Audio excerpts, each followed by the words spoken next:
I'm staring out the window, caught inside a dream. Ignorance is blissful.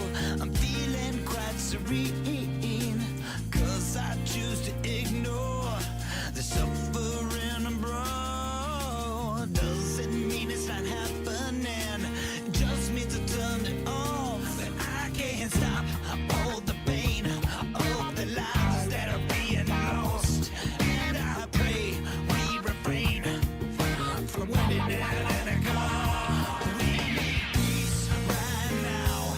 We need love somehow. The world is dark from clouds to let the sun shine down.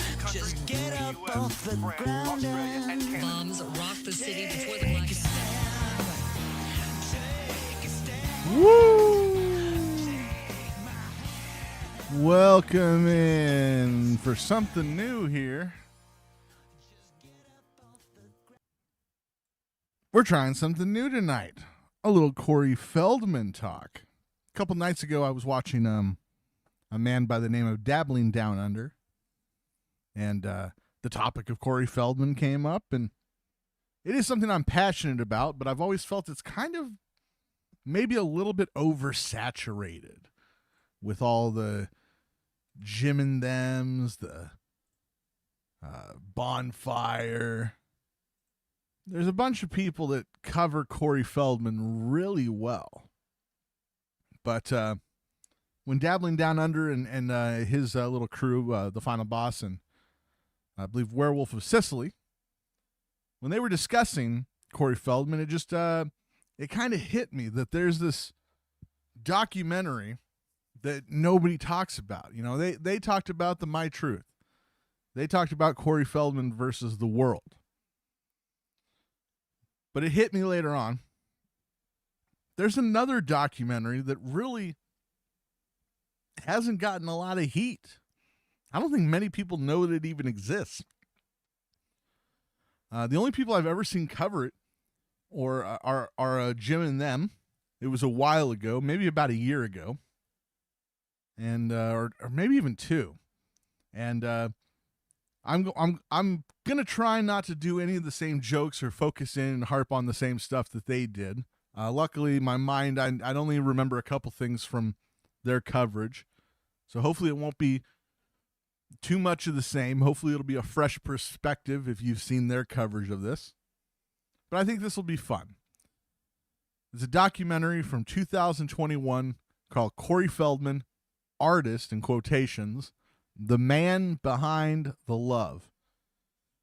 Before we get to it, we might as well just pop in a few seconds to see the tone of the other documentaries that Corey's been a part of. And maybe we'll see why I think this has so much promise to be a good topic to cover and watch.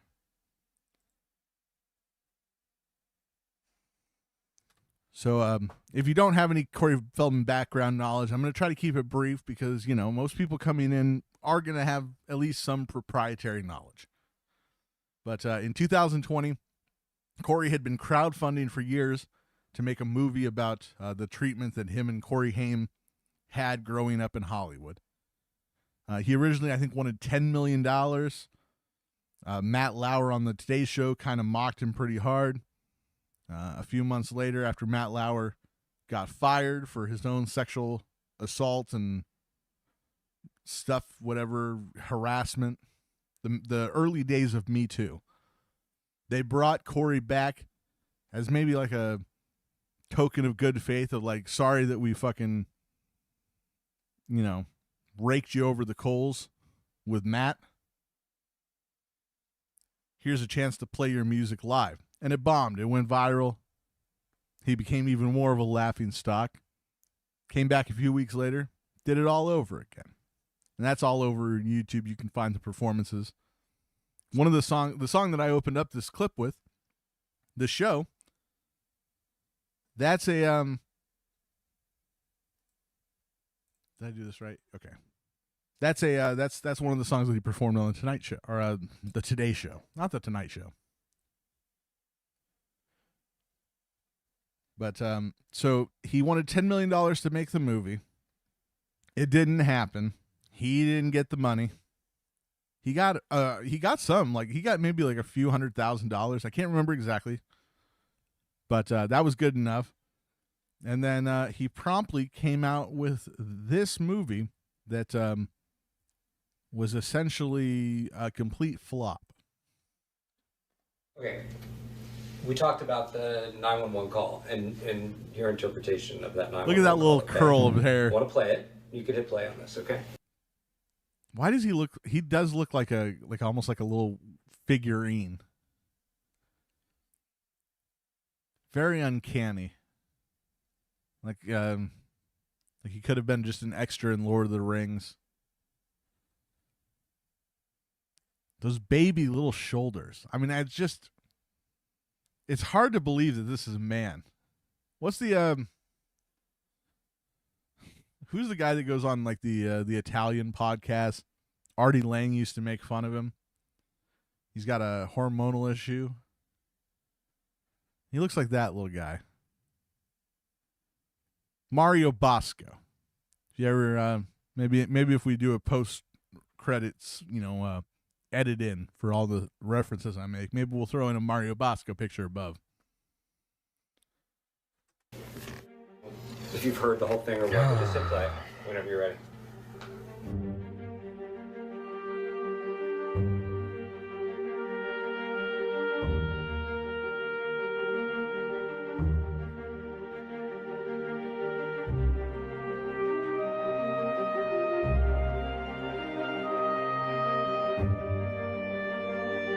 Oh shit, I'm an idiot.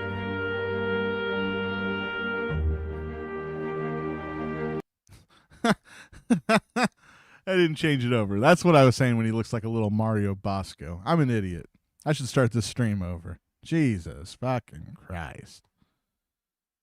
Jesus fucking Christ. Want to play it? You could hit play. Anyways, this is not the important part.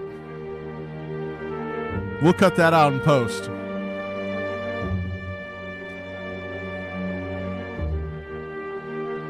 Oh, he's crying.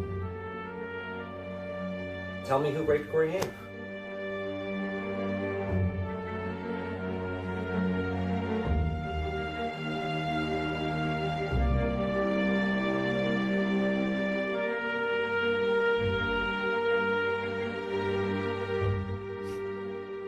I'm sorry. That just...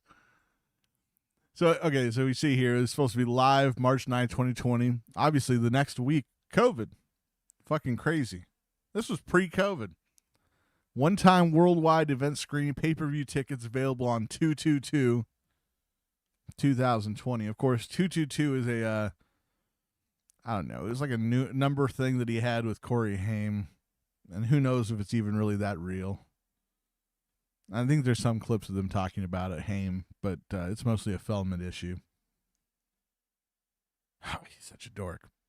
But so they did this, they did a premiere for this. And there was maybe some like bandwidth issues for the streaming. And of course, there he is with his lovely wife. And he blamed a international cabal of pedophiles and miscreants of stealing his movie and uploading it for themselves. Instead of blaming the probably the lack of bandwidth, not realizing how many people would buy it. A totally self-sabotage move, but it's Corey Feldman. That's what we've been seeing since the beginning of this. And they've been clearing it and dealing with it, but they keep coming back. You can't fight it off. It's too strong. Wow. Holy crap. They're hacking us in real time. So you can hear the people in the crowd laughing at him. So supposedly there was a cyber attack against them. That's why they couldn't stream the movie. Of course, Dum Dum here, he didn't have any physical copies of it. He was supposed to stream it from the movie theater as well that they rented out. complete calamity, complete disaster. That was the original Corey Feldman documentary that he made. You know, there might have actually been another one with Haim when he was still alive, with the two Corey thing, but you might have to look into that down the line. But anyways, you'll hear him in a second here. He was ready to call it quits right there and let nobody see the movie. There you go. You know who it is? How? Well, they would in like 10 minutes. They're all laughing at him. It's Wolfpack. They've been bragging that they're going to do this crap. I was hoping they were full of it because a lot of times they are. But I mean, it was the Wolfpack. I'm Susie, Shannon. I mean, it's all of these people. Talk about an education, and then like this, and then that's the guy, and he's our dad, and we can get all the answers and the truth. Nerds can access information from all. Okay, so the rest of that clip is unnecessary. So Corey promised that they would be able to watch the film next time, but eventually they did get it sorted. They did, while there was tech issues and most of the people who paid for it essentially got scammed, weren't able to watch it because it was a one-time purchase, pay-per-view, and any other subsequent purchases would grant you a rewatch.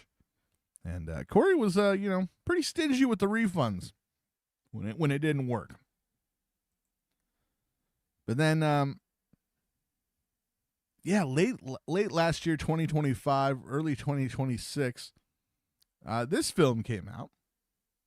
This was this is probably now the most well-known Corey Feldman documentary of them all.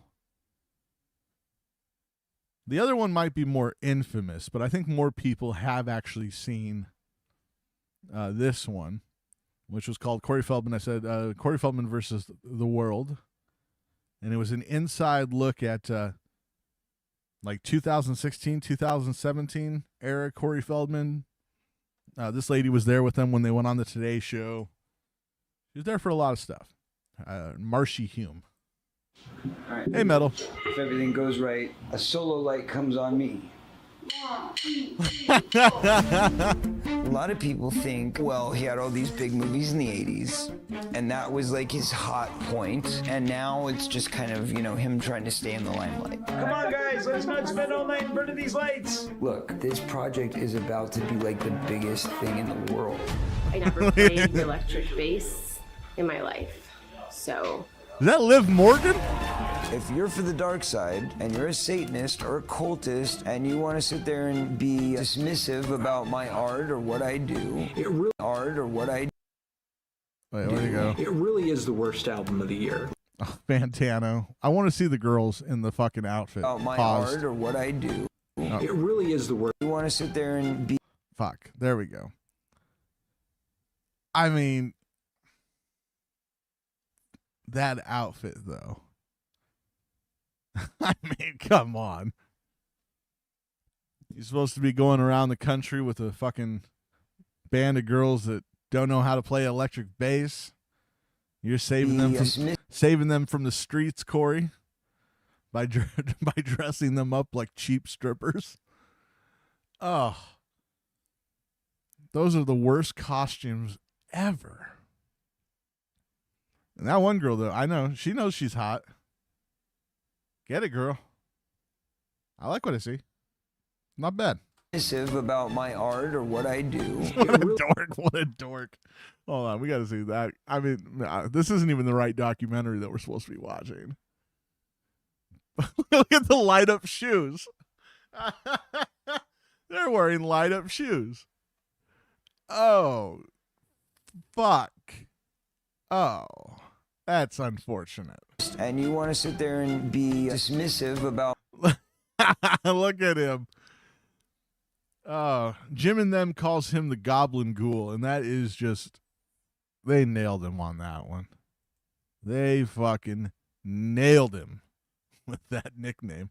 That is just so fitting. What a jack-off. about my art or what I do. It really is the worst hood album of failing the year. over. Let's put it very simply. I'm a light worker. We're sweating and hot on a bus, dude. I spread positive messages. I spread love and light. Corey's Angels, which is really a cult. His little system of just disgusting behavior. This cult, I love it. I'm all about it then if it's a cult. Corey, you're going down and you don't even see it. Like, you don't have proof. No. What does the contract say? I'm drawing a line in the sand. That is what God told me to do. He used those words specifically. It frightened the girls so much. Why are you sitting down talking to me? Why aren't you sitting down with the police right now? He's basically just a walking target. I'm sorry. It's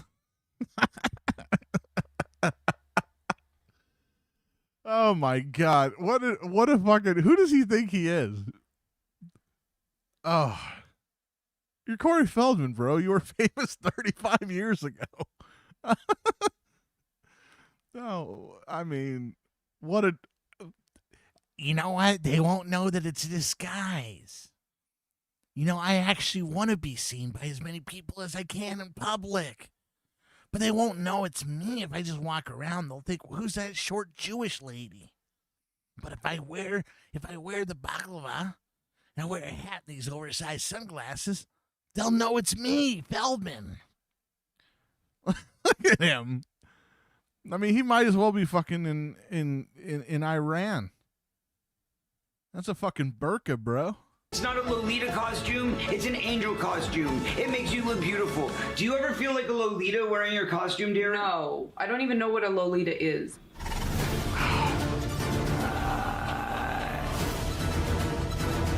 How is that not a fucking bit?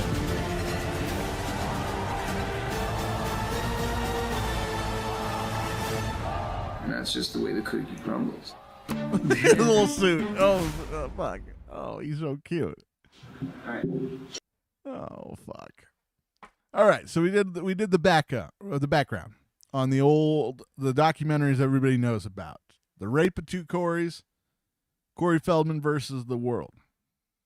Now, what I'm going to show you is something that has only been viewed 1,700 times. And that is a documentary, and a little spoiler alert, it's made by Corey Feldman's former personal assistant / #1 super fan. Wait until you guys see this guy's fucking shrine. Corey Feldman, he goes around with security everywhere. He's always worried about being attacked. This alleged wolf pack coming for him. Corey, I can assure you, the most likely person to stab you is this gentleman who made the documentary, Mr. Jake Perry. And then probably, one of the former Angels. That's probably who's going to stab you. I don't think anybody else is going out of their way to attack a frail older gentleman. So let's waste no more time. We did enough background. Let's get into Corey Feldman Artist, the man behind the love.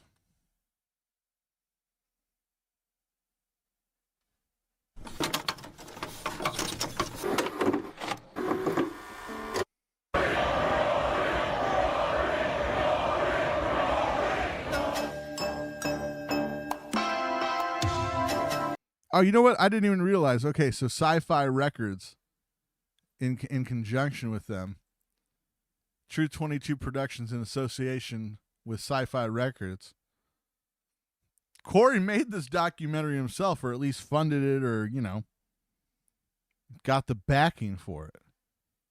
He just got his #1 super fan to fucking host it, essentially. Huh.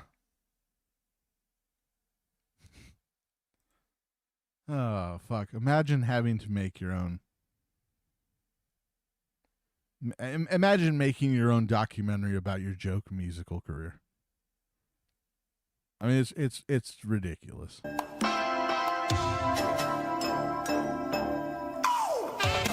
Corey Feldman. Let's hear for Corey. Corey Feldman. And Corey, how you doing, buddy? Corey Feldman. Corey is back. He was going for it, and I was really impressed. He's so talented. Corey's funky.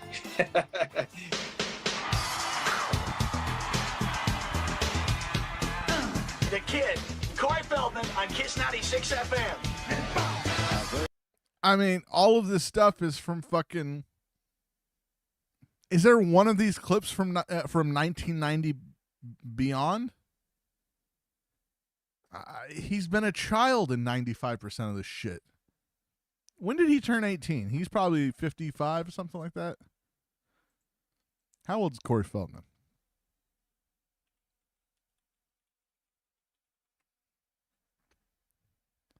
Corey's 54, so he was 19 in 1990. So he's still a kid. I mean, I don't know when we do the cutoff to adult. I think it's gotten different over the years. You know, it used to be 18, you go off to war and die. Now it's only if you're 18 and, you know, from a dead-end city white trash urban guy, Hispanic kid from El Paso. But so now all the other boys are, you know, you're a boy until like 25, it feels like. You get that leeway these days, especially with rent. But I mean, essentially, none of these clips are past the age of 19. It's been 35 years since he's been relevant. We're going to act like his musical career now. This is what the documentary is about, his musical career. We're going to, you know, we're going to treat this like it's been a fucking legendary run. Charming guest host, Corey Feldman, ladies and gentlemen. Corey and his band performed his latest single. And then right, it's like there was a break between 1989 and 2016, and nothing musically happened in the between. That's what it feels like, right? It's a hard cut. You know, usually there's a little more progression, a little slower. You know, you might see, you know, Guns N' Roses live in Tokyo. Then they don't just cut to, you know, last year at Ozzy's funeral. A lot of stuff happened in between 1991 and 2025 for Guns N' Roses. Definitely like 15 years where nothing happened, but you still would have some, you know, more stuff going on, and they fell off. Same with like Skid Row. Maybe that's a better comparison, because Bach never really left for longer than like 4 or 5 years. There was always something happening with Skid Row. Go for it, and the segment instantly went viral. Corey is out of the box, and that's just the way Corey is. Okay. Like I said, I'm going to try not to do too much stuff that Jim and them covered, because they're the only other person that I've seen talk about this documentary. Hi, Mersh. The only other person that I've seen talk about this documentary. And we have to find out when it gets to this part of the of the clip of the movie, the documentary, what the fuck was Dan Dokken saying here? Is it Cocoa Bots? Is it Cocoa Buns? Cola Buns? Caught up in it? I don't know what the fucking guy says. Nobody does. Instantly went viral. Corey is out of the box, and that's Cocoa Bots? What the fuck? And the segment instantly went viral. Corey is out of the box, and that's just the way Corey is. Out of the box? Dan Dokken, we need to know more. Oh, the fucking... That might be the only clip between 1990 and 2015 that we've seen.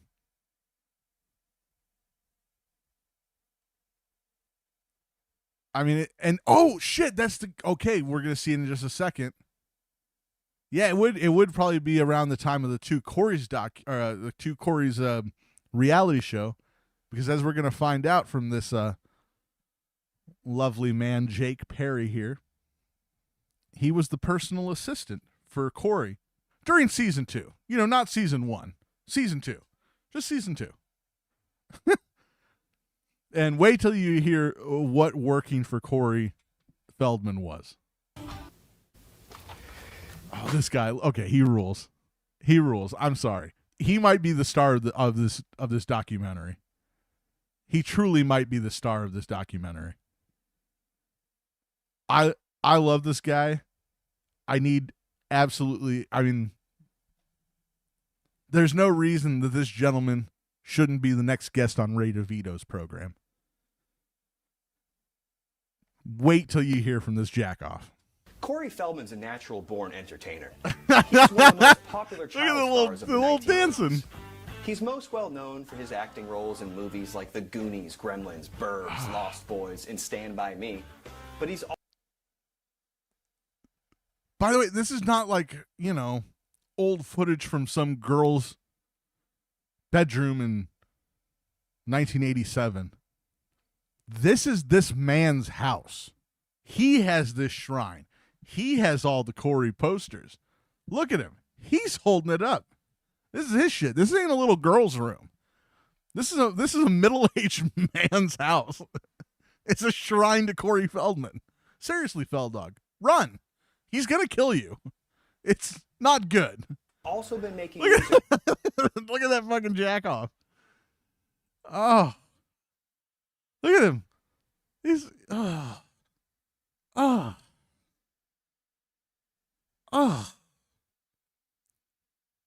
This guy's father either didn't love him enough or loved him too much. My dream to work with the Coreys. Oh shit. Okay, we fucked that up. 1980s. He's most well known for his acting roles in movies like The Goonies, Gremlins, Burbs, Lost Boys, and Stand By Me. But he's also been making music for over 35 years. My name is Jake Perry, and I'm a lifelong Corey fan. Ever since I was a kid, it was my dream to work with the Coreys. Ever since I was a kid, it was my dream to work with the Coreys. His dream was to be a subservient employee of one of these two guys. Unfortunately, he got the Feldog end of the stick. The Haim end of the stick, well, he probably wouldn't be alive still. The drugs would have gotten to him. But would have been a lot more fun than fucking hanging out with Corey, doing whippets all day. Whippets is a slow death. Whippets is a not a good end. You know, you do a bunch of oxy, do a bunch of pills, you drink a lot, you choke on your own vomit while you're having a sweet dream. That's a nice death. That's a good death. Choking on your own vomit in your mid-30s next to Corey Haim, that's all right. Weird sex parties with Corey Feldman and a bunch of girls dressed up like angels while you're huffing shit. I don't know. It's not my flavor. I feel like you'd get into like a real bad Lord of the Rings Gollum, whatever that guy's name was. It be a little scurry. And that dream came true. Some of you may recognize me as Corey Feldman's personal assistant from season 2 of the Two Coreys television show. Jesus Christ. Corey, go back to the goatee. That is clearly your best style. Look at that goatee. You know, I mean, he looks bizarre now with his little elf character, but this is like just straight scumbag Steve level. That's a look that tells you that you're a man who doesn't pay child support. Then we got Fabio over here. Fucking Jewish Fabio. Now I'm blind, I can't really see, but is that a picture of Corey Haim and Corey Feldman together? Or is that like his mom? Oh, it's his mom. Okay. I'm squinting. Now I'm back helping Corey Feldman again with another exciting project, the Love Left box set. Corey gave me access to the vaults inside the Feld Mansion. I unearthed a ton of never-seen-before concert footage and unreleased music, and we are finally ready to share this history with you. Love...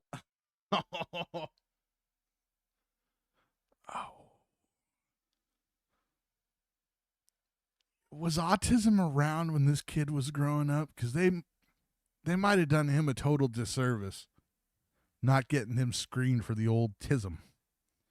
His life could have been different. He could have been a train guy if they just would have gotten him diagnosed, but footage and he went full music, Feldog. and we are finally ready to share this history with you. Oh, Love Jesus. Left is Corey's first album. It came out in 1994, and since then his music career has been picking up speed. In 2013, Corey's song Essential Millennium was a breakthrough video on Essential The next year, he released a Millennium. music video for his song Duh. In Jesus. 2016, Corey made charts and headlines again with the song Go For It featuring Snoop Dogg. Now, I believe it's been exposed that this song was originally done by another girl with different words, and Snoop was just on the track already. So, like, it wasn't like Corey Feldman, or was it? I don't remember now. There might be a lyric in there about, oh, no, that was Doc Ice on the Today Show that talked about Feldman twerking. So, yeah, they just, someone hired Snoop Dogg to be on some girl's track. He recorded a fucking basic ass bitch beat or a rap. And then, whatever happened, it fell through. The girl didn't, it didn't get any play. And then the same producer a few years later is working with Corey Feldman. He's like, I'm not going to give you my best shit. This failed 3 years ago, but it's got Snoop on it. I'll take it. And then that's how you get fucking Go For It. Most recently, Corey's song You Are Free broke into the top 20 on the Billboard charts. All this with no mainstream record deal. There's no denying Corey Feldman is one of the greatest entertainers of all time. I mean, Corey Feldman might be one of the greatest entertainers of all time that was also one of the main parts of the Goonies cast.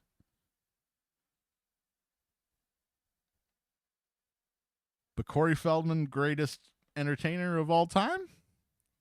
I don't know, man. I understand you got a shrine to Corey in your fucking house. Every chick you've ever brought home has been incredibly weirded out by it. But let's be realistic. No woman could ever satisfy you, Jake. No woman will ever be good enough for you. You need the Feldman seed. But how did he get into music? And what's his music all about? So let's talk to the man behind the love and find out. The man behind the love, Corey Feldman. I mean, is there anything worse that you could describe Corey Feldman as? Love? Love? We're choosing love as the descriptor for this man? Did we not see the trailer 5 minutes ago? He's full of impotent rage. He's still resentful of a guy who died 15 years ago. The better and more talented and better looking, bigger penis, I'm assuming, Corey Haim. He's still jealous of that guy. He ain't about love.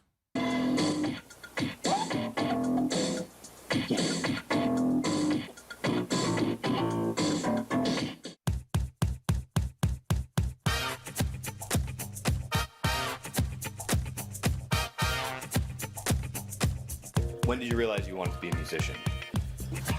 A lot of people don't understand this, but a lot of people have always... Okay. So this is, of course, like, I mean, who knows when this was filmed? Maybe it was a couple years beforehand. But this is like 2019, 2020. This came out 2021.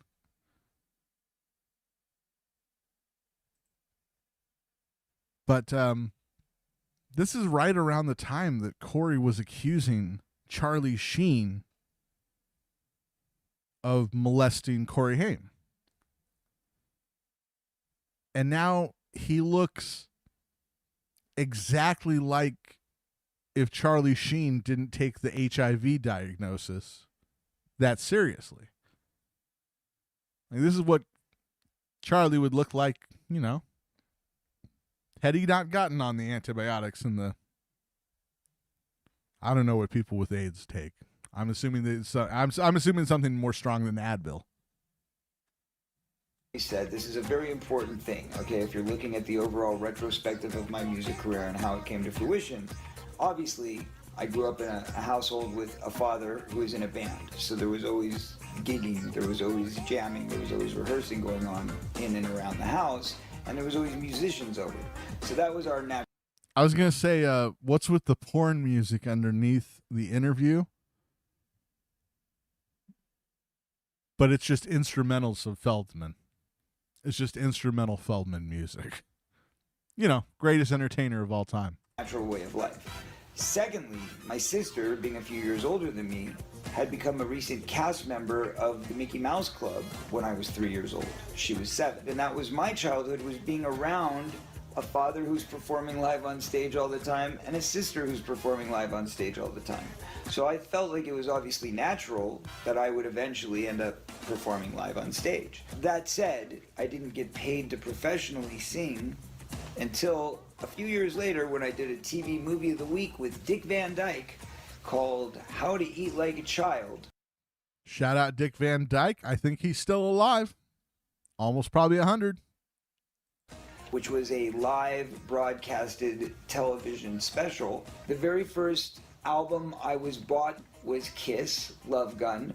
Shortly after that, my first solo music star that I started kind of really digging and getting into was, of all people, Sean Cassidy. And then, at about 11 years old, my life changed because I was sitting I thought he was going to say, well, with my family in the living room one day, and there was this giant special that came on that they all wanted to watch because it was reminiscent of all their childhoods, because it was all these old fogies and all these classic stars, and the special was called Motown 25. Halfway through the show, I believe, there was this band that I remembered because they were a bunch of kids, and it was called the Jacksons, or the Jackson 5, and I remembered seeing their cartoon on reruns, and I was like, oh yeah, they were like a kids band, let's check them out.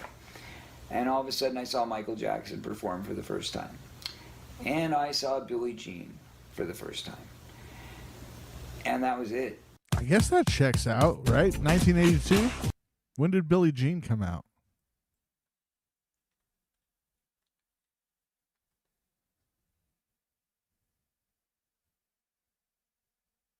All right, so he said 11, but maybe it was when he was 12. When was the Motown 25 special? We got to keep the Feldog honest.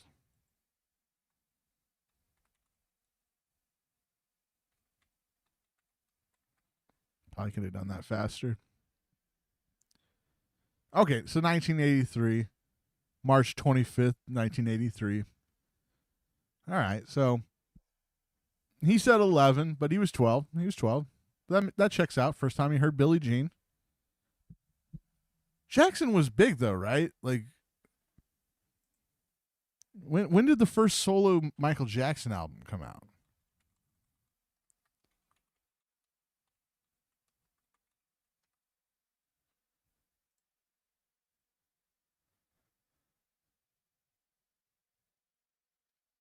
Yeah, okay, like Forever Michael, Off the Walls 79, Music and Me 73, Forever.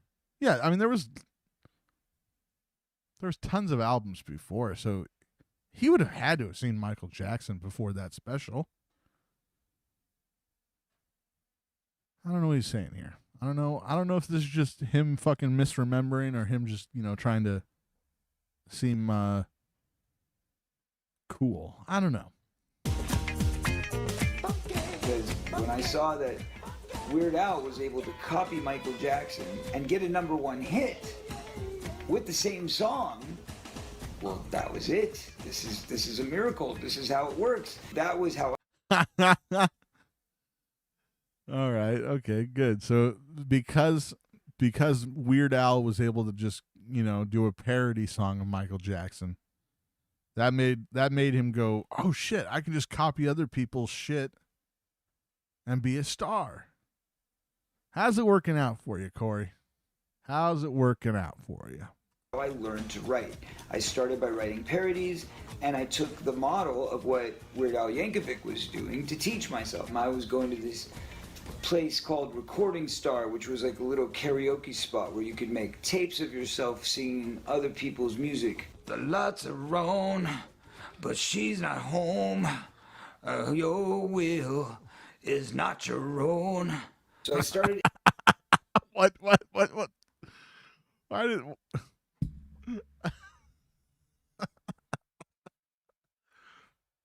Why did they cut into him fucking singing for 5 seconds? What was the point of that? People's music. The lights are on, but she's not home. Your will is not your own.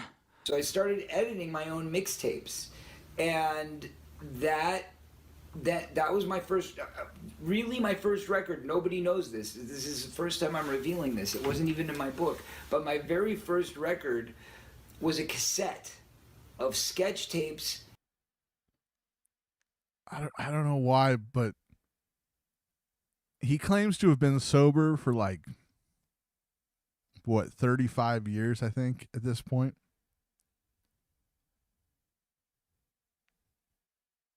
I'm seeing the 2 Coca-Colas sitting right there, so you know that he's a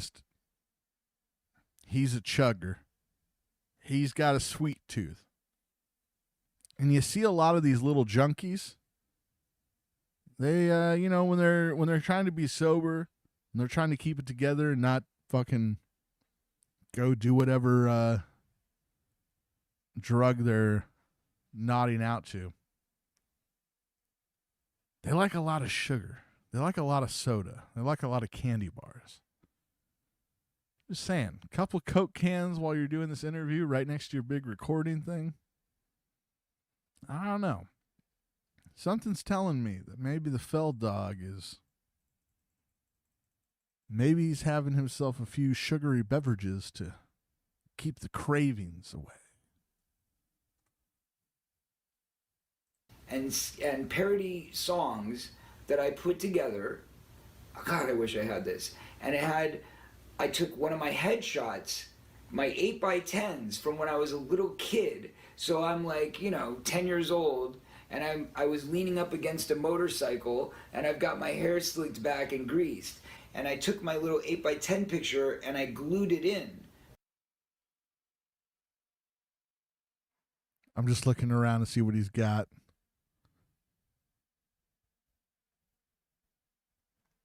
What kind of gear does he have in that closet? I bet that's all the old... if I use this vocal processor, it'll start to sound good. Oh no, it didn't work. Into the fucking closet you go. If you didn't know any better... I really did want to see, though, if it was like kind of messy and dirty around. Maybe they picked up, but weird that the art is on the ground, by the way, though. That's kind of weird, right? Don't you think you would have hung that up at some point?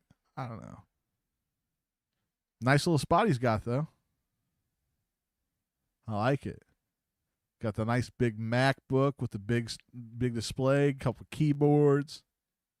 Hopefully a rolling electronic drum set somewhere. Maybe a couple guitars, a couple basses. And I took my little 8x10 picture and I glued it in. If you didn't know any better, it looked like a Corey Feldman album. So, I'd pull it out and show it to my friends. I'd be like, yeah, I've got my own record. Yeah, I recorded on and off. He was even lying back then. Runaway, which I recorded while I was still living at my dad's apartment, obviously. Oh, God, look at those dance moves. But this does go back to the fucking classic Feldog. Just the constantly lying and misinterpreting the truth. Even as a little kid, doing the little white lie, telling your friends, no, I got a record deal. I got a record deal. See, I'm on an album here. Oh, yeah? Where can you buy it, Corey? Shit, I didn't think of that through. Like a Corey Feldman album. So, I'd pull it out and show it to my friends. I'd be like, yeah, I've got my own record. Yeah, I recorded on and off starting at 15 with Runaway, which I recorded while I was Look at those still living dance in my moves. dad's apartment, obviously, because we shot the video for it there. I am shocked that he he is straight. Like, he always does kind of, his ex-wives have been really hot. Like Courtney, who was the last ex-wife, she was fucking smoke show. Same with Susie. The latest girlfriend that he just had, what was her name? Adrian Skye. I think she's hot, but like, I'm not really into tattoos, and especially like facial tattoos. Like, she's got some like clown tattoo work. I don't know. She is hot. Like, I wouldn't kick her out of bed for eating some crackers. But he's always got beautiful women. So like, shout out Corey. But like, these dance moves, his fucking style, like, it's amazing that he's not a fucking Mo. Living at my dad's apartment, obviously, because we shot Look at those dance the moves. video for it there. Go, Corey. Get the while I was hat. still living at my dad's, while I was working on Lost Boys, that's when I wrote Runaway, right before I ran away. That it's dangerous for a kid to be out on his own. He could have nowhere to sleep or end up in a scary place. I mean, it's crazy, really, if you think about how on point that video really is, because it's a moment in time. It's a time capsule, and it's a very powerful time capsule. The concept of Runaway was coming from the perspective of a kid who was very abused. This was my fantasy on how I could survive. It starts off with a shot of a newspaper, and it's just like, the newspaper says, crimes are high in Los Angeles, homeless kids everywhere, or something like that. It pulls back to reveal a man's hand enters the frame, my friend Majestic. Wait, where'd little Richard come from? What the fuck? Who's Majestic? Back to reveal a man's hand enters the frame, my friend Majestic, who was playing the character of the killer pimp. Of course, the only black guy in the video is the pimp. And the kid was laying on the floor, and he says, "Hey, what are you doing here? You're a perfectly good..." Wait, did Corey simulate his own rape before he was molested in Hollywood? Is this just acting out the molestation? What's the timeline? This is a documentary about the music, but maybe a little insight on how the movie career was going at the time might let us know if this is you trying to warn us of you getting butt fucked by a black guy in the ass, or were you just calling what was to come? Good white boy. He says, "Well, you're better than this kid." Good white boy. And then it cuts to black, and then this homeless kid turns into this rock star, and he's wearing all black, and he's yeah, that kid's a rock star. That kid's a fucking rock got star. long, flowy hair. All of a sudden, he looks like a rock star. And he does this powerful song and dance, and now they've all been zombified into this. The girl boy in red is really given a minimal effort. I would have put the girl guy in pink in front, and of course I would have gotten rid of the 35-year-old black man. He doesn't really fit in. Actually, I take that back. I'm getting rid of everybody involved, and we're burning the footage. Trance where they have to dance. Oh no! Why is little Richard looking into my soul like that? I am gonna have to sleep later tonight. Oh God! Oh, God.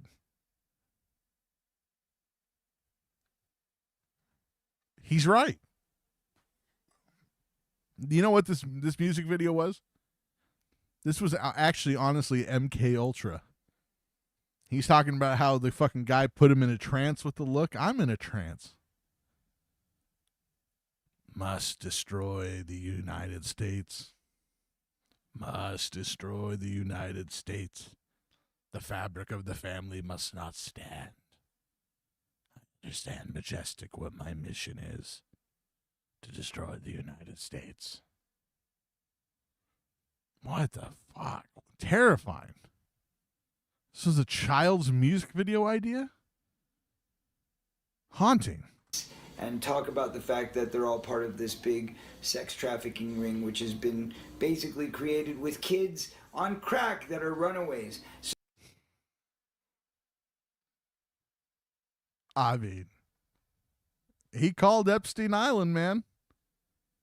This had to have been after he was getting boofed in the butt. He had to have been taking it, right? He had to have been getting raped by the producers and the agents and whoever else was involved in that Hollywood cabal.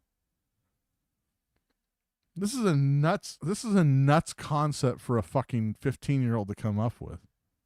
Unless it's actually happening to you. Dance and talk about the fact that they're all part of this big sex trafficking ring, which has been basically created with kids. I'm sorry, I hate to go back one more time. Why is the tallest extra in the front? There's a fucking little guy right behind you that's just missing. No thought went into staging this music video. What the fuck? Put the tall one in the back. That's how you do group photos. We've been doing that for 50 years. Part of this big sex trafficking ring, which has been basically created with kids on crack that are runaways. So that was the theme. The kid who everybody called uncoordinated. I couldn't play sports. Is he wearing I had lipstick? No athletic abilities. I couldn't hold a note or carry a tune to save my life. I You was still always can't. the guy on the bench, seated last, always the last pick. Holy shit. When was this picture taken? Holy fuck. That's not AI? Corey, please go back to the goatee. The goatee rules. Oh, fuck. Something about watching the magic of Michael Jackson's performance and the way he moved and the flow and the groove and the beat and Look at this dancing. I mean, to compare yourself would be like, I was inspired to do this by Michael Jackson. I'm sorry, Michael would from beyond the grave take that endorsement back, my man. No, Corey, I don't like you. I don't like that you say that you dance like me. You're nothing like me. Jackson's performance and the way he... I only told you that you could dance so you'd lick my ass. Got it? I just lied to you like every guy lies to every girl that they hook up with. Moved and the flow and the groove and the beat and just everything about Oh, he threw the hat. Inspired me to the point where I said, boom, boom, boom. Hi, hello. Boom, boom, boom. They don't understand the things I say on Twitter. Boom, boom, boom. Why are we fucking throwing a straight Nazi salute, old Mikey? This is a fucking hit piece by the Feldog. that's what I want to do. I want to create that magic. I want to create those beats. I want to create something that makes you move. He's wearing I wanna lipstick, create right? Stuff that you feel compelled, that you cannot stop yourself. You cannot prevent yourself from moving because you become a slave to the rhythm. It just grabs you and it takes you and it moves you and you become powerless.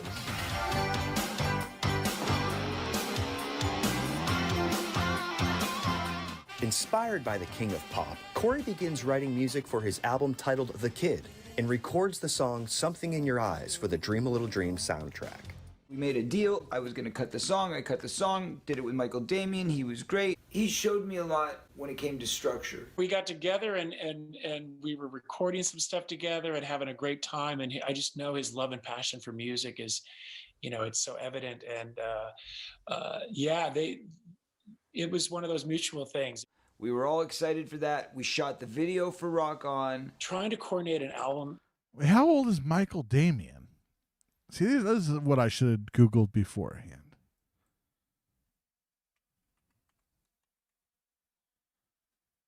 How old is Michael Damian?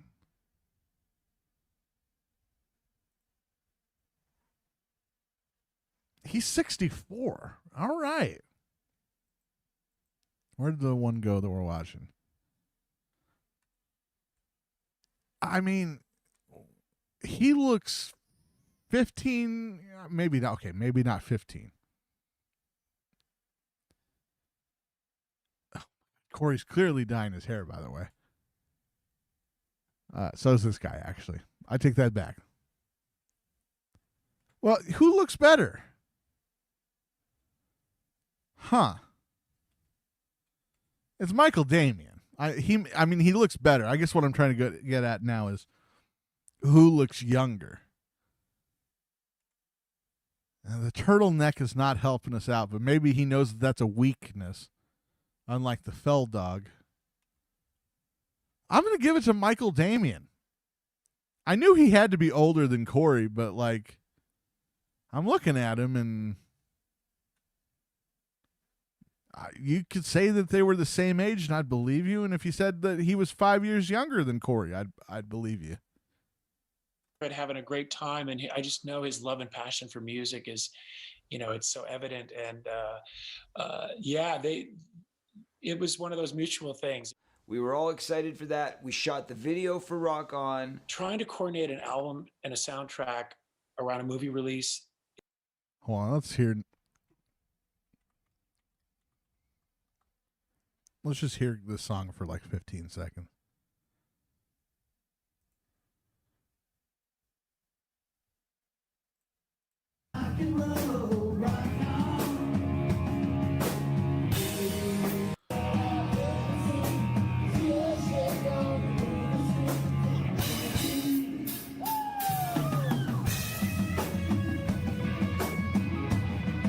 Sweet dance moves, Corey. It is like a juggling act.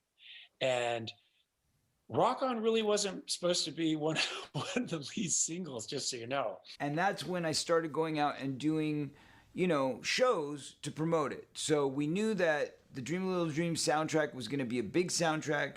I had heard Rock On. It was going to be a great single.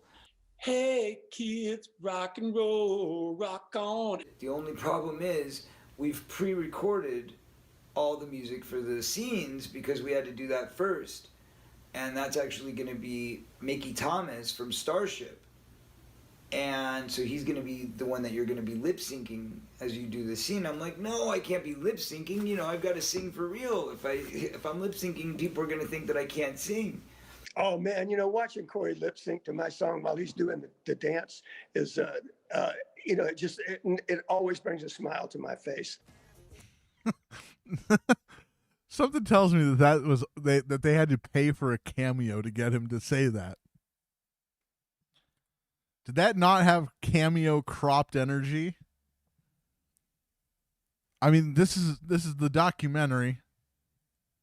It's in landscape. We're changing frame rates in the middle of the documentary. I mean, outstanding. Outstanding to go to 16:9. They paid for a cameo to get Mickey Thompson to say this. You know what, Jake? Mickey Thompson hasn't gotten back to my email. We're going to have to fucking pay for a cameo. That's fucking insane. Look at Oh my God. Imagine that Corey Feldman lip syncing to my song brought a smile to my face. It always brings a smile to my face. You thought about it more than once in the 40 years since that movie came out? I don't believe you, sir. I don't believe any of this. That was a cameo. Sing. Oh man, watching Corey lip sync to my song while he's doing the dance is, it always brings a smile to my face. There were all these Because the next sentence that he said was, it always brings a smile to my face because he looks like such a fucking colossal dork. plans made that, hey, guess what? Something in Your Eyes is going to be the lead single. And I was like, no way. As soon as I heard that, I went and booked a bunch of stuff. We did the Magic Mountain shows. We played shows with Roxy and Corey Feldman came with Bubbles once, Michael Jackson's Chimp, and actually performed with the Chimp. Really? And I remember a couple times that he had Bubbles. I don't know how he got the Chimp. I guess he called Michael Jackson, and Michael Jackson loaned Bubbles to Corey. Corey shows up with the Chimp, and it was a great surprise. The kids loved it. I guess I must have spent a lot more time with Bubbles than I remember. So we did.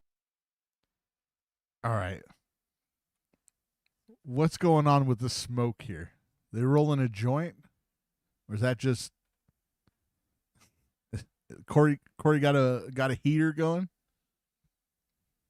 Does Corey Feldman smoke during his interview? What is happening? I guess That's a lot of smoke. Does he have a smoke machine? Is he smoking a cigarette? Are they blowing clouds? They got a gravity bong in there? Why is it so smoky? I must have spent a lot more time with Bubbles than I remember. So we did the. He sounded fucking stoned out of his mind. Like they fucking. Like he's like, hey, let's take a fucking 15-minute break. Roll up a joint before we get back to this interview. They didn't tell him that the camera was still going. Fucking Jake here goes, hey, Corey, by the way, I was talking to some radio guy, and he said that you fucking were hanging out with Bubbles. You brought him to a few gigs? Man, I don't know what the fuck you're talking about. I guess I must have spent a lot more time with Bubbles than I remember. So we did the Nickelodeon So Kids' high. Choice Awards, first performance, me and Mark Harris. kids went nuts. They wanted to pull Corey into the audience. I don't know if you actually see Mark Harris on the video footage at all, but he was there on stage playing drums somewhere. I don't know why, since they obviously didn't have the drums mic'd. Maybe they did. I don't know. I don't remember. I think we did do a sound check even. These were plastic drums, man, and no one plays on plastic drums. But when you're in a Disney production, it's plastic drums. Our very charming guest host, Mr. Corey Feldman, ladies and gentlemen. Corey! So Bud had asked me to host his show Improv. It's always the same fucking 4 dance moves. I mean, you would think after 35 years, he would try to get good at this. Night, and I think it was a mistake. I think that was a big mistake, because I think that if He's I doing the hadn't monster mash. done that, people probably would have taken my music a lot more seriously from the beginning. But it didn't really make a lot of sense to premiere my music on a comedy show. It wasn't meant to be funny, and I think it really made people confused about what I was trying to present. And that is why that song has become infamous. So after all of that, we missed the deadline for delivery by like 24 hours, according to the label. So we have it in time to put it out for the lead single. We just don't have it in time to make the actual soundtrack album. Ah, Corey, damn. We really wanted your song on the album. Damn, if only we would have gotten this in the mail 24 hours earlier. Fuck. I mean, we would stop the presses, but they already did them all. No going back, Corey. Jeez, God. What a shame. You should have told us, Corey. Should have let us know. We would have delayed. We had no idea that you had this great song for the soundtrack coming up. Fuck. Sorry, buddy. We missed. They're lying, dude. By the way, they didn't want that garbage song on the soundtrack. They didn't want anything to do with you. They hired you because it was the last time that they were going to get any value out of you as a child actor before you became a weird little creepy 5'3" man. They chewed you up and they spit you out, buddy. Now you've been on the outside looking in for 30 years. The cutoff, which is a drag, and then I'm pretty sure that then went through the pipeline through the Cyprus connection into Canada, and they were able to get it out there. So the song never ended up on the soundtrack album, but the vinyl singles did actually come out. And that's why every once in a while you will be able to find one of the original vinyl singles, which we are going to include, of course, a picture of so everybody can see for themselves that it did physically exist. And there are still copies out there that can be found if you scour the internet, as some obsessed fans might do. But I started exploring psychedelic writing in the idea and the vein of Pink Floyd. So that is where I started with John Preston. Boom. The second we talked about music, that was it. That connected us right there. John was very influential in my early career. He's so For a little. number of reasons, but one of those reasons is he was solely responsible for me signing with BMI and getting my copyright and my publishing started. So if it wasn't for John Preston, who knows if I would have ever even started writing professionally. But what happened was I linked up with John, who was another teenage actor. I was drawn to Corey, and I think he was drawn to me because of the fact that we knew that we wanted to collaborate on something. He had the... Okay, you know who this guy is? This is if everything had gone right with Frankie McDonald. You know, if the egg didn't get a little scrambled on the way out, this would be the best case scenario for how Frankie's life would have turned out. Having a grand piano and I don't even know. Is this a house? Or is this just a condo? With the piano being there and him sitting where he is. Well, is he sitting at the piano? I guess he is. Maybe this guy has a nice house. I don't know. I had an apartment that was kind of like this, and it was pretty shitty. But if you looked at the windows like this, you would think that it was pretty cool because, high ceilings. But it was just that it was the top floor, and I don't know. The piano location is suspicious to me. That's all I'm saying. Like, I feel like it's taking up 80% of this guy's living room. Huh.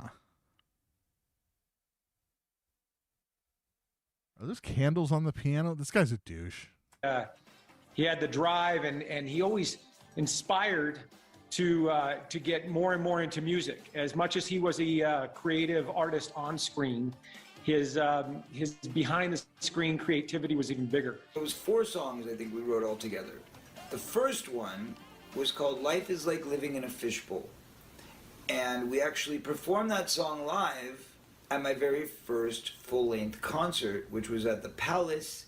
Life is Like Living in a Fishbowl was kind of his perception on life in general as a celebrity, how everyone's clawing at you, everyone looks at you, everyone's got you under a microscope, everything you do is critiqued, and everybody wants a piece of you. Life is like living in a fishbowl. Because we had lost the demo and we never released the song. We lost the demo? Oh, fuck, Corey. I love how they do have him sing the little songs a cappella to really drive home that even now, 30 years into the career, he hasn't learned to sing a lick. He's learned nothing about music. He has all this gear, and he doesn't know what to do with it. You guys seen him play guitar? It's a fucking train wreck. Song, I took the lyrics from that song and actually used them in a couple other songs.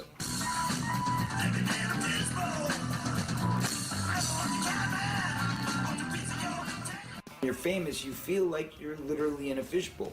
And John and I shared that experience because we would go out in public to places like, you know, Magic Mountain or Disneyland, and all the fans would go, wow, you know, and surround us. So, you know, he was a teen star. I mean, he was in all the teen magazines, so he got it. Corey was on two ends of the spectrum. He was from everything from Michael Jackson to Pink Floyd. This is going to be the title track of my new album. I'm performing it tomorrow. It's called The Kid.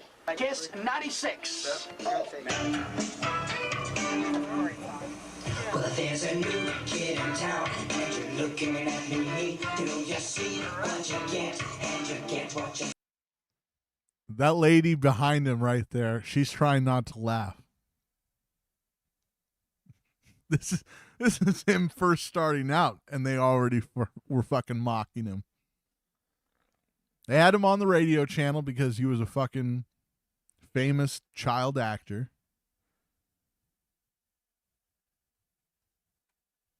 He was the only one who ever took his music seriously. That's what's crazy. Like, there wasn't even, he didn't even get to kid people for a while till they caught on to the joke. It always was for everybody else. Look at Chrissy Marr's face. She's trying not to laugh at this dork. Look at his little Michael Jackson Sgt. Pepper Lonely Hearts Club band jacket. He's a fool. We wrote this other thing called Thumb the Finger Man. This would have been right around the time that I shortly joined the band Then Again. I had a song called Thank the Lord, a song called Naked Sleeping, which the title I wrote with Michael Jackson. I had a song called Slammer, which was about relationships. I wrote It's So Simple, and the song called Bottle on the Wall. I'll try and give you the bits that I remember of it, but it was like, children, children, children, children, children, children, children, We got it, Corey. Stop. I'm gonna down the time, pick it down. He doesn't know the words. There hangs the bottle on the wall. I'd written it.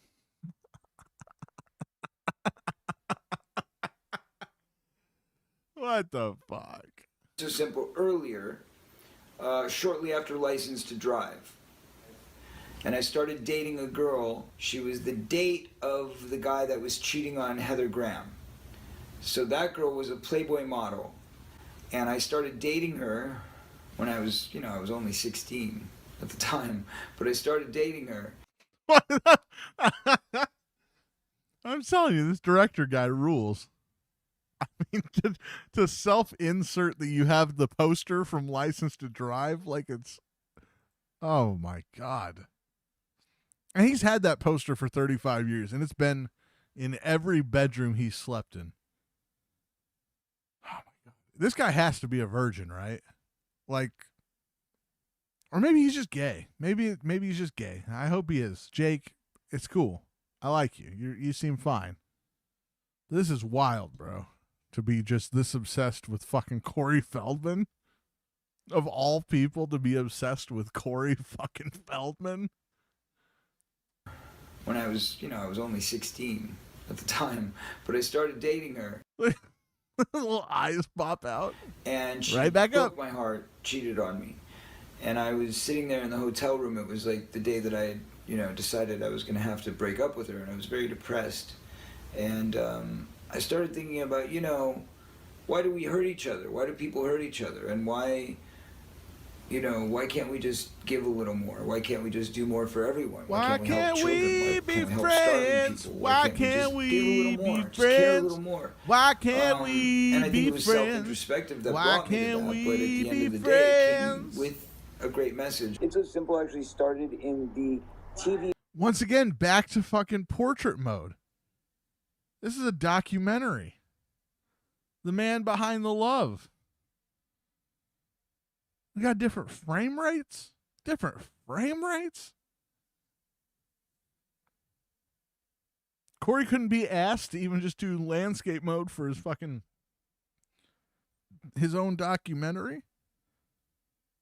What a lazy production. Movie 15 and Getting Straight with Drew Barrymore. It's so simple. I'm not telling you a lie. It's so simple. And her and I sang that song together. And then Alfonso Ribeiro and I sang that song together. Ribeiro? And Ribera. he was actually on the original recording. It's so simple. Why do we waste so much time? It's so simple. We tried to go into the studio and tap into different levels of creativity.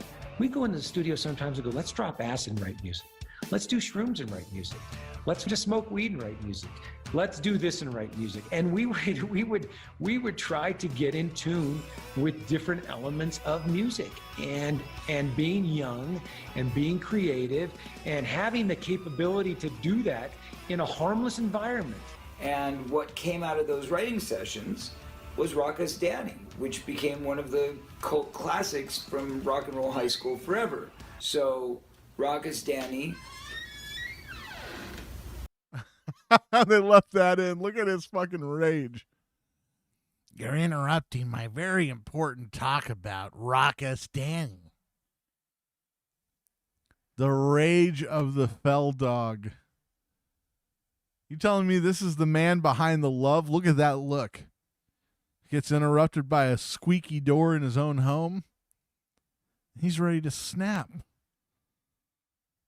That Coca-Cola can's about to be flung halfway across that room. It's half full. And they're almost out of Coca-Colas. Forever. So Rock Us Danny. It's rock and roll high school day. Oh, it was a bit. He's doing a bit. I take it all back. Oh, fuck. I got. I got fucking got. What the fuck? From Rock and Roll High School forever. So Rock Us Danny. It's rock and roll high school day.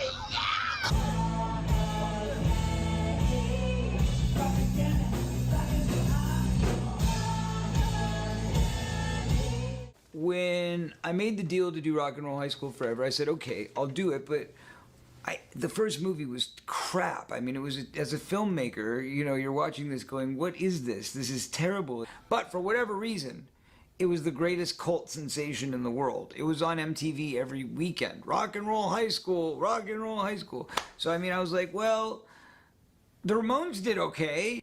So I said, fine, but if I do this, I've got to be able to, you know, write the music that we perform. I don't want to be performing other people's music. We got to go in the studio and we got to sing some backups on Rock Us Danny. That was fun. All of us gathered around the mic doing a little bit of gang vocals. So they let us have a little peek into that process. I'm a songwriter. I want to write my own music. So they said, that's cool, but we want you to work with these guys, which was a couple. And great sensibility, great musicianship. They formed their own band called Walk the Moon. So we wrote Rock Us Danny, and we wrote Rock Us Danny Part 2. Rock Us Danny, we started talking about this character Danny, and let's write a song about this character and how he developed. And if you listen to the songs, because there's a couple different versions and the trilogy goes on. That's right, folks, 1989, right before I got sober.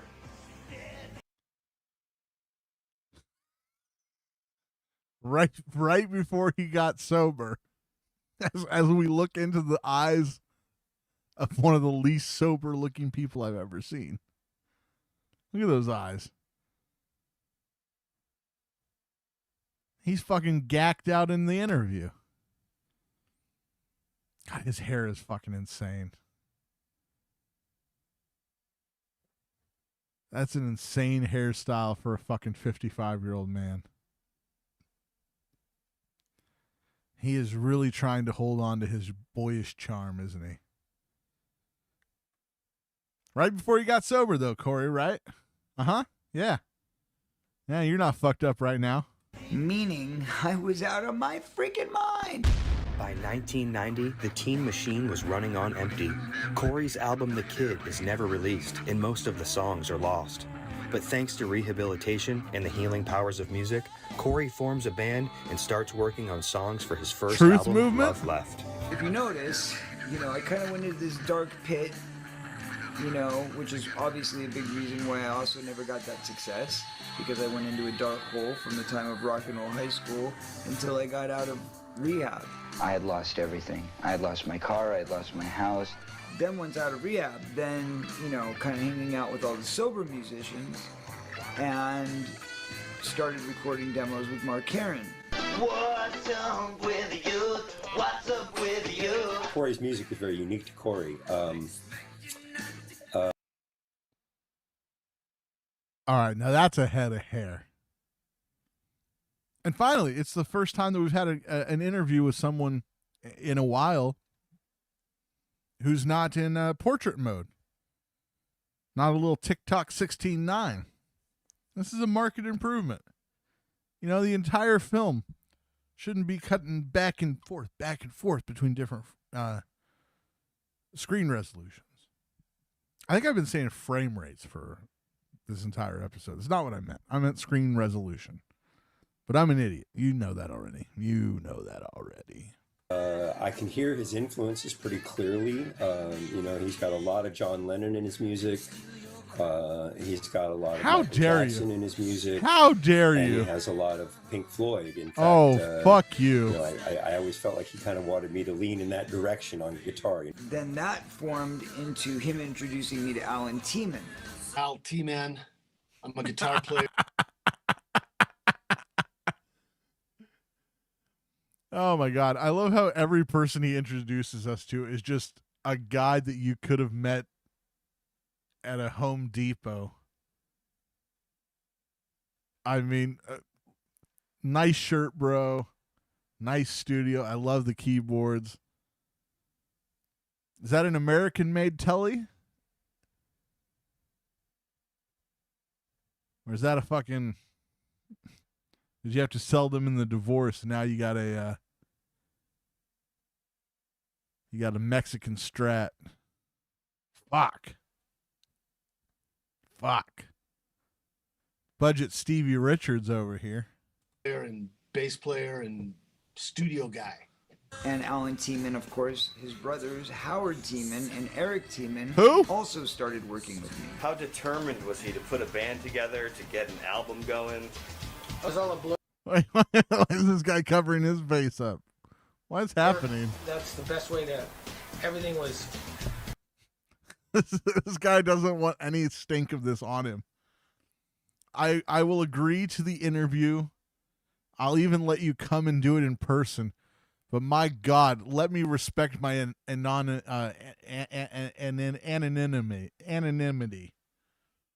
Fuck, I need to fucking go back to school. Hollywood, it was fun as shit, and I don't remember any of it. I met Corey through our keyboardist, Howard Tiemann, or Howie as we called him. I was playing in a band in Los Angeles throughout the early 90s called the Long Necks. Is that Rob Saul? At that time, when we met Corey, he was extremely enthusiastic about his newfound sobriety and about... Okay, I was just about to mention that because the last guy said, oh, it was fun hanging out with Corey and doing all this music with me and my brother and doing the cover art. And then, it was Hollywood, bro. I don't remember any of it. Because they were all doing drugs and Corey is a fake sober person. Sue me. Sue me, Corey Feldman. You're a fake sober guy. But then this guy comes in here. He's going to run an interference. He's going to say, no, we were all sober. It was nice. We were sober musicians. Corey wasn't buying us below every weekend. Of course not. Nothing like that happened. We didn't lie to Corey for years and say that he was good at music because we wanted him to buy us drugs. Of course not. It's not how it would work. Going into a musical endeavor after doing some of that before and obviously doing a lot in his acting career. I played with Corey. I filled in for my good friend Howard Tiemann. Played a couple of gigs. One of them's at the Holy shit, it's Dizzy Reed from fucking Guns N' Roses. And it actually is him. This is the first person that I'm actually aware of. You know, Corey's been introducing us to all these guys like we know who they are. This is the first one where I'm like, oh shit, that's Dizzy Reed from Guns N' Roses. The Derby over there in Hollywood. I ended up joining the band instead of the guy who introduced me to it. Mark Herron was like, look, I can't do the shows. I can't play live because I'm so busy with my other stuff, but why don't you work with Alan? There's a guy named Mark London on drums, and then I think Mark Harris took over for him. Wait, I like how they were all cool rock guys, and then it was just some dad in a bowling shirt. You know, Corey didn't seem to have a deep roster of guys that he could work with, did he? So we had a series of Marks, drummers. Playing with Corey was super fun. The perks were God, awesome. Corey, bring back the goatee. He's always struck me as somebody that's driven. He's got the hunger, you know, and it shows. And so he gets a lot done. And he was always kind to me and friendly. You know, we always got along well. I don't know how a Jewish kid can move like that. It makes no sense. And then I met Dave Dunn. And that's when things... I'm sorry, can we go back to that? And friendly, you know, we always got along well. I don't know how a Jewish kid can move like that. All right, that's got to be a drop. Goodbye. Now set forever, bouncing off the walls. Bouncing off the walls. Bouncing off the walls. Bouncing off the wall.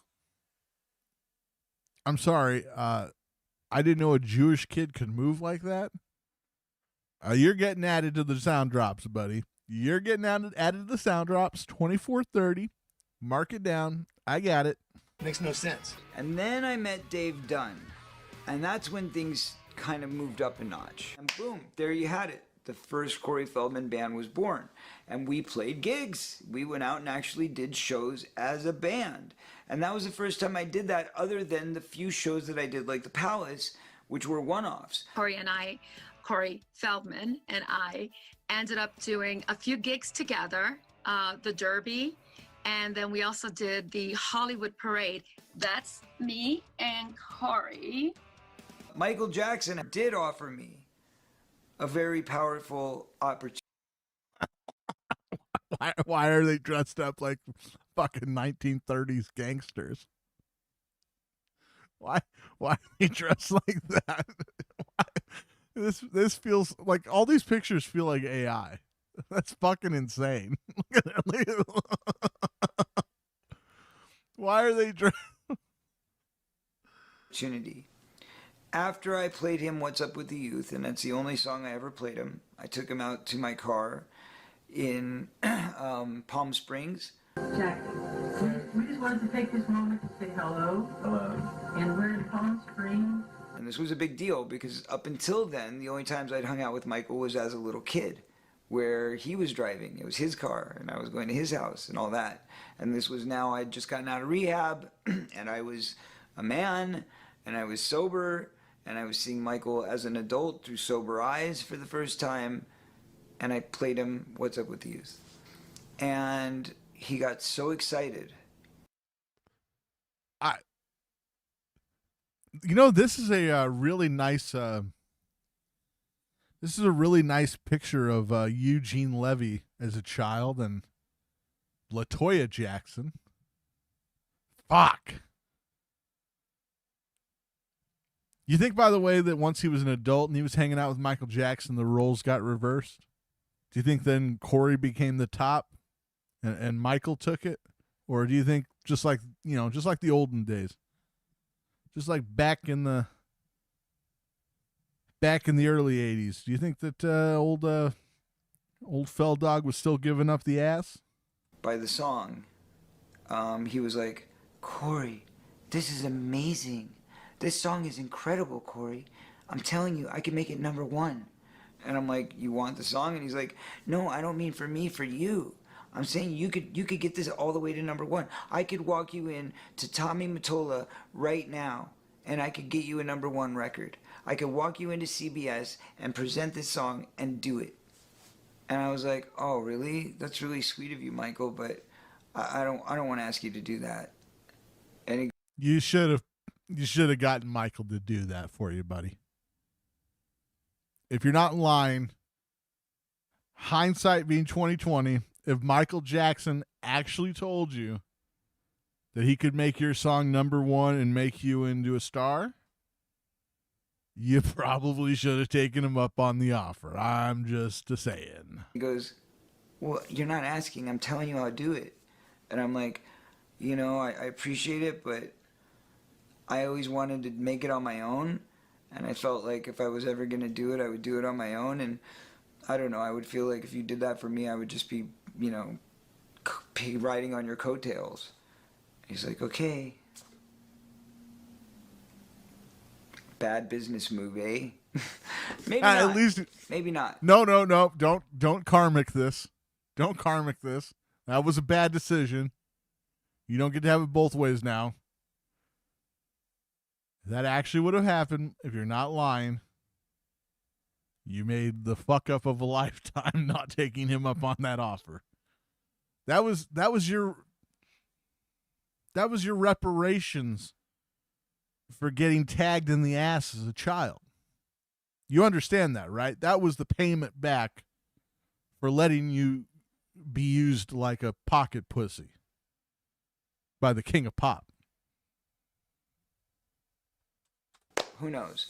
I probably would have had a very big #1 hit with What's Up With the Youth, and it wouldn't have ended up on Howard Stern so that I could have been made fun of.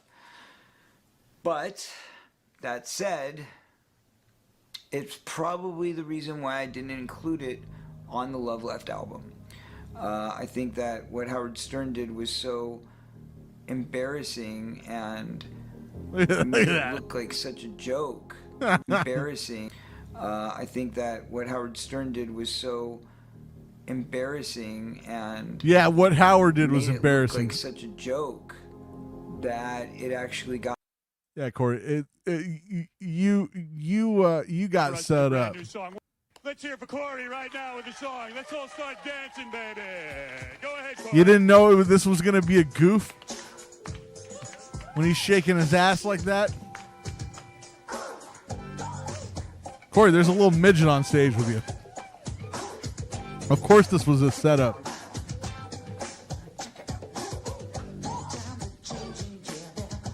You know, all this nonsense is happening around you during this Corey.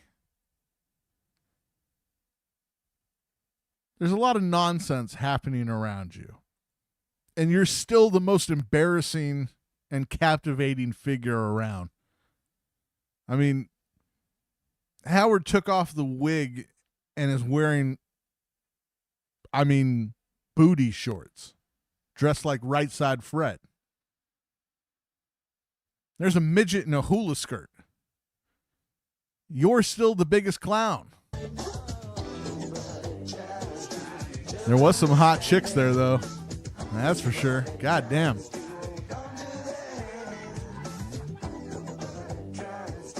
Oh, that's right. Stuttering John's there. That's right. He's up on the stage, isn't he?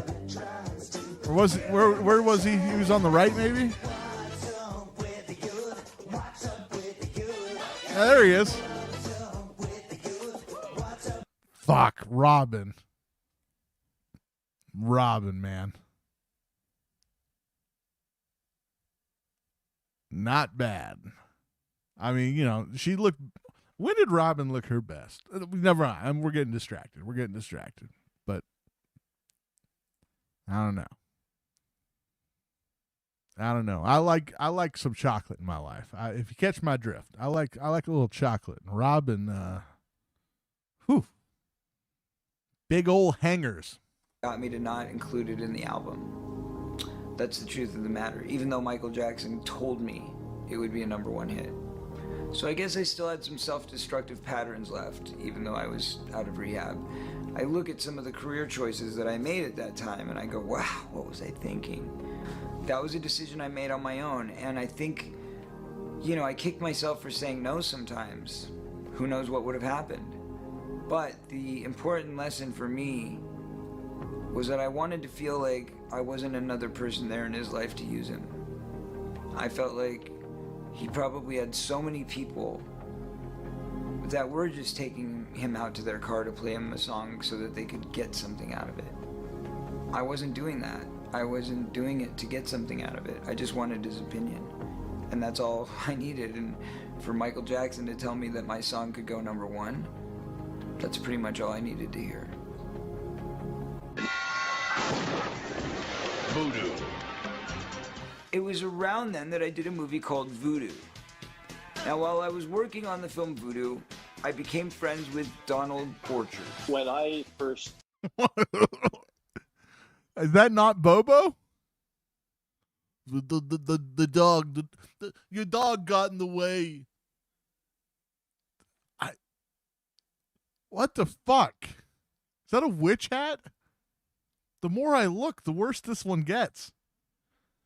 Who the fuck is Donald Borchers? Why is there a P? Why are we doing a fucking middle initial? This isn't an application for a home loan. What is happening? Is this one of Kurt Metzger's characters?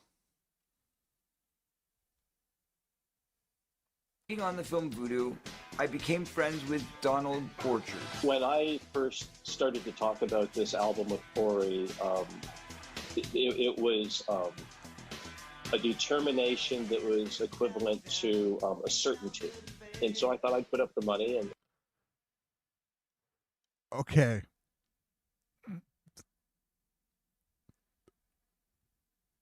This appears to be like a budget. This appears to be like a budget fucking apartment building. I think we've all lived in one.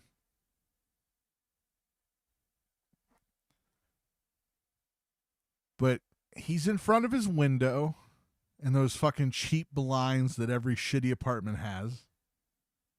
I get it. Is that an outdoor lawn chair that he's sitting in? One of those like shitty early, like mid 80s to 90s lawn chairs with the shitty back mesh.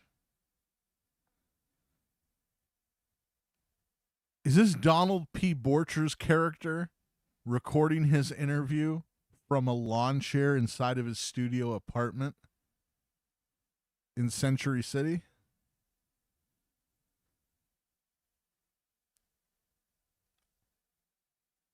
I need to know everything about this man now. What is happening? I completely already forgot. Corey, tell us again, how did you meet this man? What the fuck? What the fuck?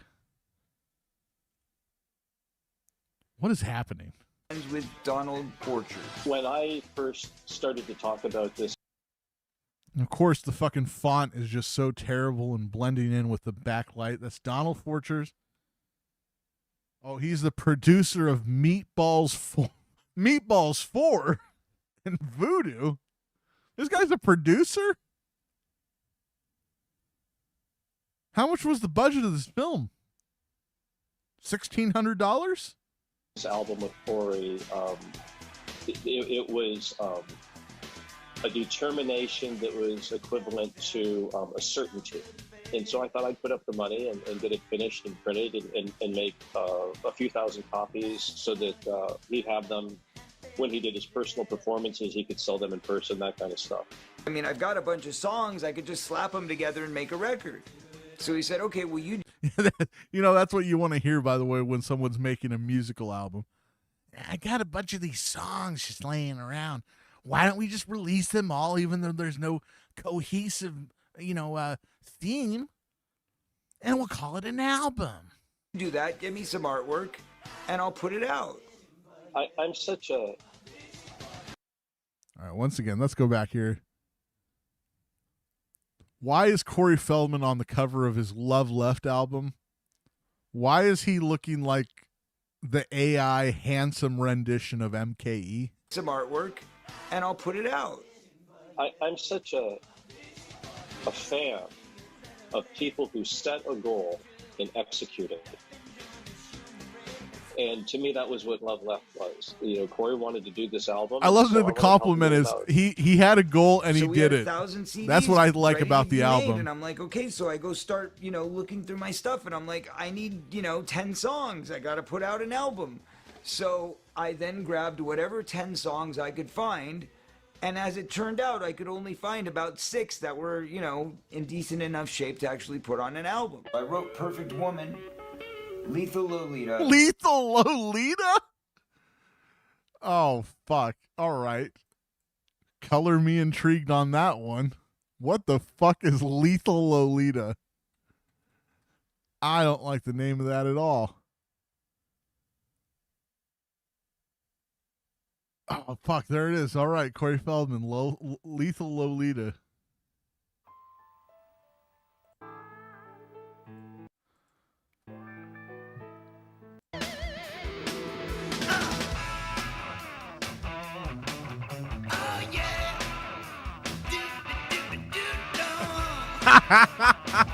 Doop doot doot dow. Pulls out through my open mind, my mind is filled with all the things you say. Heartbreak is Fuck, what is the song? it's just This is like a Jimmy Hart wrestling theme where he just ripped off whatever he heard. Or who's the other WWE guy? Jim Johnston. Where they just took other songs and they just changed it by one chord. Fuck. That's brutal. I can't think of what the song is, but I'm trying to think. Is it maybe a David Lee Roth one? What the fuck? the games you play.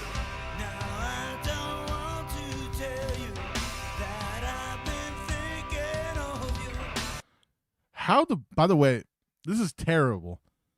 But how is the Corey Feldman songs from 30 years ago? I mean, this much better, like better produced, better instruments. His mic sounds better. Did he just ran out of money is what happened, right? Now he's left with the D team. He hired the B team for these albums, but now we're down to fucking Doc Ices. And like the documentary said, he hires the girl to play bass and she goes, "Oh, I never played bass in my life." I just keep opening that door, and you twist it up and back a little more. Lolita, I've been bleeding from you.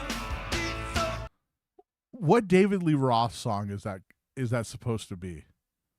It's not even supposed to be a Van Halen song. It's supposed to be a fucking David Lee Roth song. Fuck. Maybe if I look at David Lee Roth real quick. I know I should stick to the fucking documentary, but is it Yankee Rose? It can't be Yankee Rose. Sang out with two of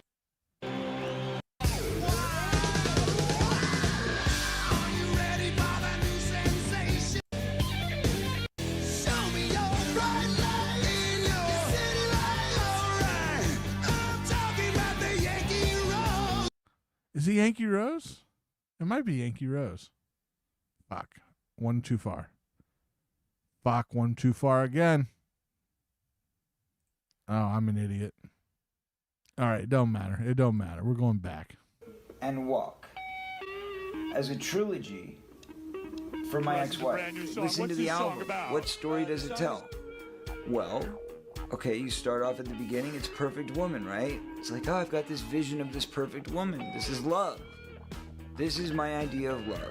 He really is karmic. karmic. Shot down because there is no such thing as a perfect woman. And it's heartbreak. And then it's like, how bad is it? It's Lethal Lolita bad. We did rent a studio in North Hollywood to record Lethal Lolita. That was an individual session. And that came about because of Mark London. Mark London had become friends with this guy named... Is that neckbeard Corey? Oh my God. Seriously, stick to the goatee. The goatee is by far the best Corey Feldman look. And I'm not saying that with the kitty image in mind. Fuck. Neckbeard Corey. That's insane.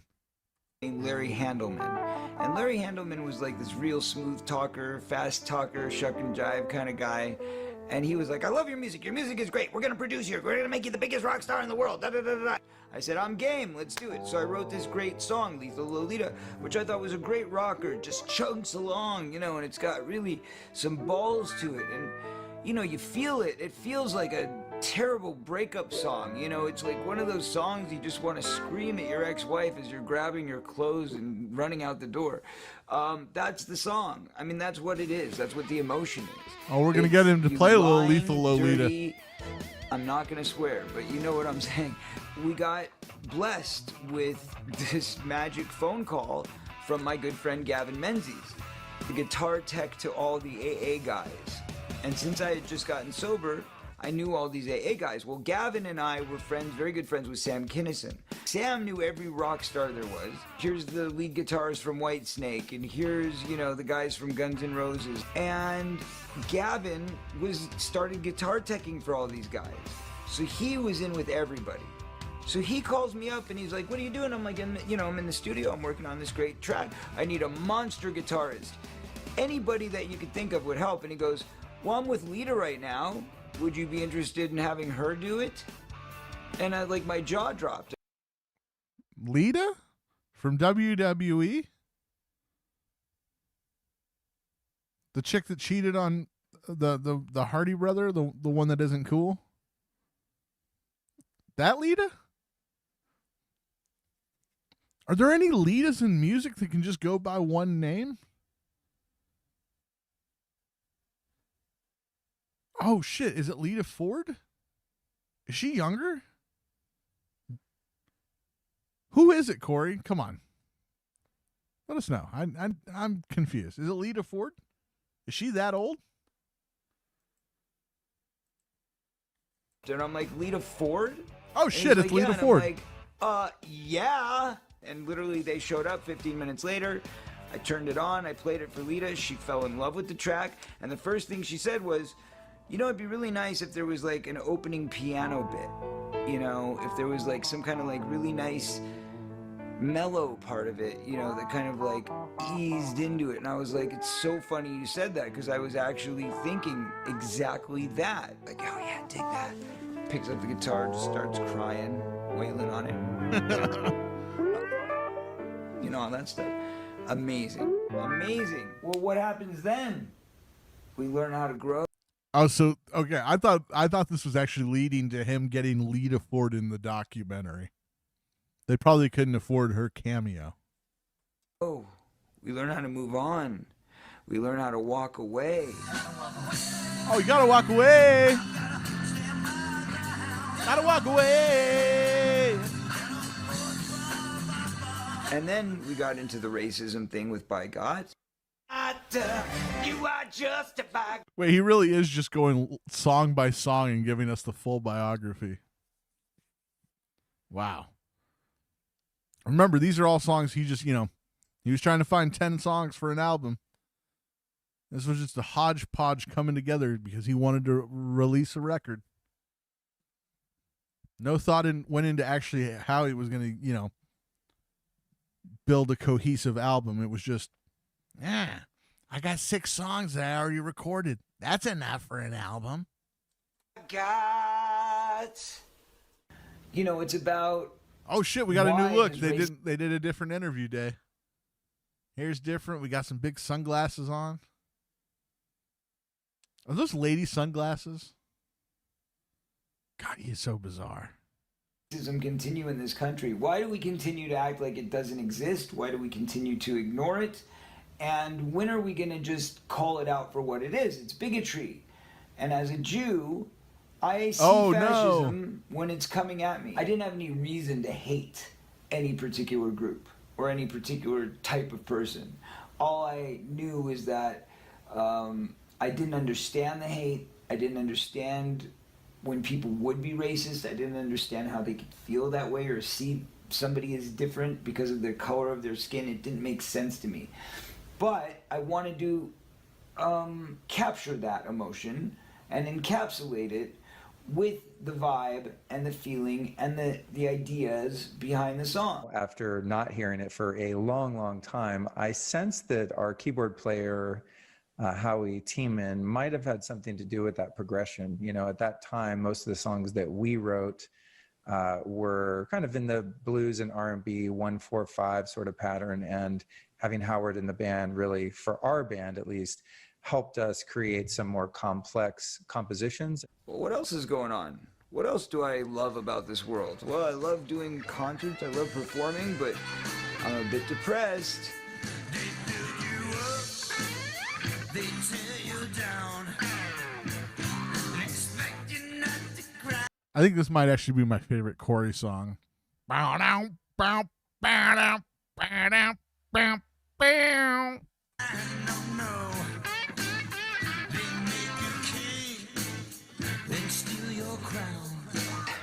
Why? Well, because of all the press and all the things that are going on in the world, the way they build you up, but they tear you down, and you can't get respect, and da-da-da-da-da-da-da.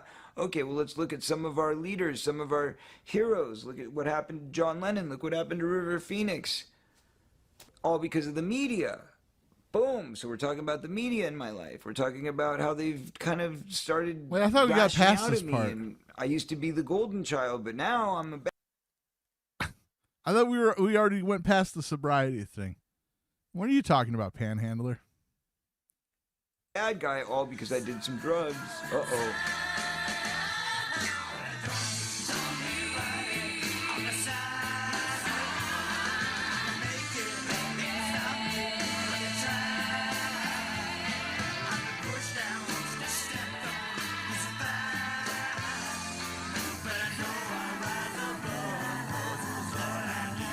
So on the song Depressed, that one was really special for me for one reason, really, primarily, and that was the fact that we walked in the studio. I think we recorded it at a home studio somewhere in Hollywood, and there is this guy, Hunt Sales.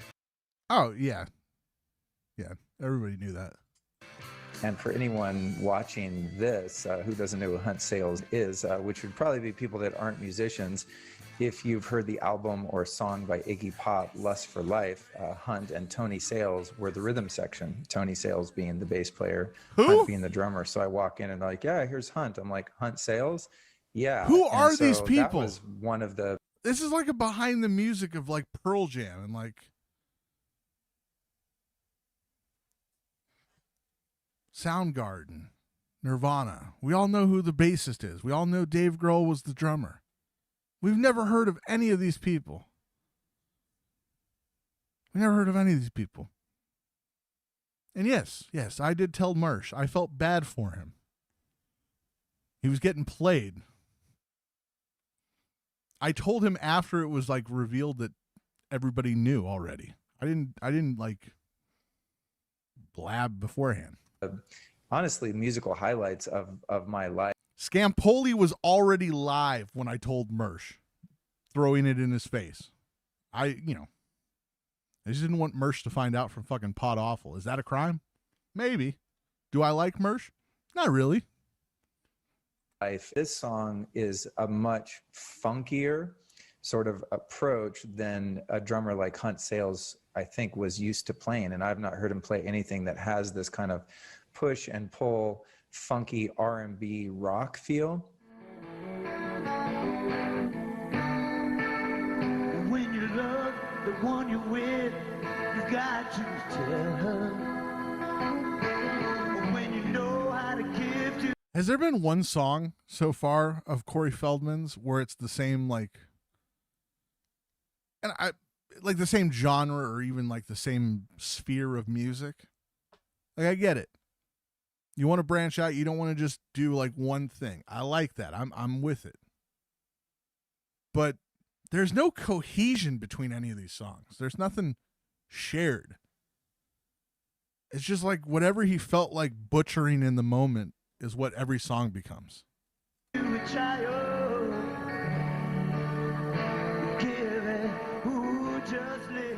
I remember saying, like, I've got this song, and if I'm going to put an album together, I really want this song on the album.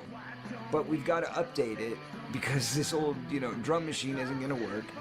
And Alfonso and I haven't spoken in many years, and I just don't think I would feel right about putting, an album out with him on it without us being close or without us talking. Which a lot of people will probably say, well, why are you doing it now, since we haven't really spoken since? But honestly, I feel like at this point, it's better to have it out there for the fans than not have it out there, and it's nothing he should be embarrassed about anyway. So I hope if he does get to hear it, he's proud of it, because he did a brilliant performance. And then we got into the whole topic of this album. Is there any love left in the universe? It's a good question.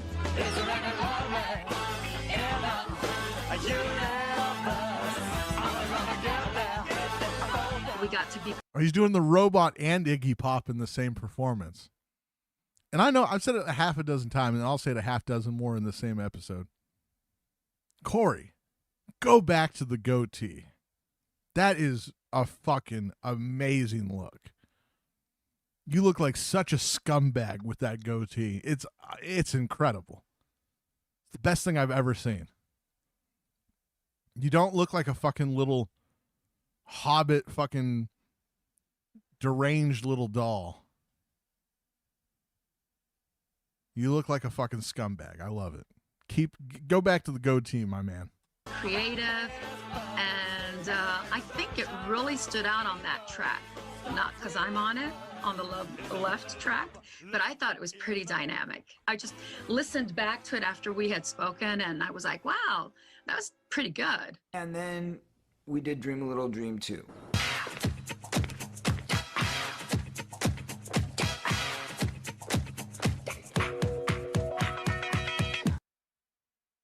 Wait, is it? Why does this look like bootleg fucking Blues Brothers? Oh my God, why does he look like Diet John Belushi here? He's a fucking chameleon. And he always looks insane, but like, he can be so many different little creatures. I put it into my contract again, like I did with the first movie, that I was only going to do the film if I could put music in it, and they agreed. So they said, what have you got, what have you got? I played them a bunch of stuff, and they loved Perfect Woman, because the movie was about this sexy kind of evil vixen, I guess you would say, who is there to capture the hearts of all that she manipulated and stole from and gained power by controlling. And that was her character. Her name was Lena. So they wanted this theme for her, and Perfect Woman became that theme.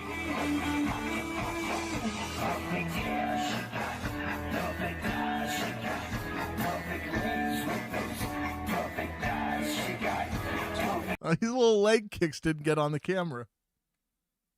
His little leg kicks weren't picked up. Oh God. Oh God.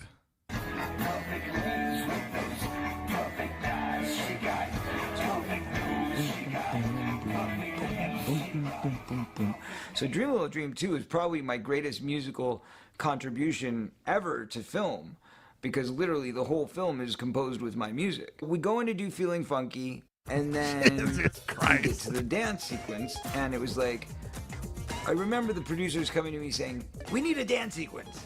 And I'm like, what do you mean you need a dance sequence? And they're like, yeah, we need a dance sequence. And I'm like, it's a movie about two guys chasing around, these people who have stolen their sunglasses, and then there's these cops and robbers, and there's like this whole, it's a shoot 'em up kind of caper movie, a car chase caper movie. How the hell are you gonna fit a dance sequence in there? Oh, we'll fucking figure it out. You think that might have been a troll? You guys think that might have been a troll? I think I don't even know, because this is all coming from his side. But I couldn't imagine asking this. I mean, when did The Lost Boys come out? 1985? 1986?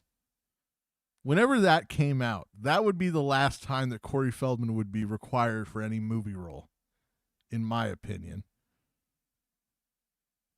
I mean, Dream a Little Dream 2. What are these movies? These aren't Dream. Nobody saw Dream a Little Dream, let alone Dream a Little Dream 2. And The Goober. What are these? Somehow we kind of crammed it in there where all of a sudden we get the boxes and Corey Haim's greatest fantasy as Dinger is to see me dance with, you know, these stupid sunglasses on in the middle of our kitchen. But I guess you could say, you know, Corey breaks into a dance in the middle of the bleachers in the high school. It's probably just as bizarre, right? Yeah, bro. You know, it's only bizarre because the dancing is so goofy. It's so goofy, everything he does. I mean, look at these moves. Corey breaks into a dance in the middle of the bleachers in the high school. It's probably They're like girl dance moves. He's dancing like a girl. But he's just a very short little Jewish boy. It's so feminine.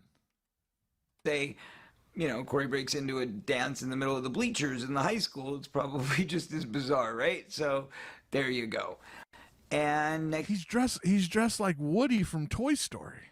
Next thing you know, we bring in Dean Pleasance on guitar. And Who the fuck is Dean Pleasance? He was very creative. He knew exactly what he wanted to hear. He knew what sounds he wanted. He knew the kind of guitar, like I was kind of playing, and he would, you know, have something in his head. And I remember he would hum stuff to me. And once I got it to where he liked it.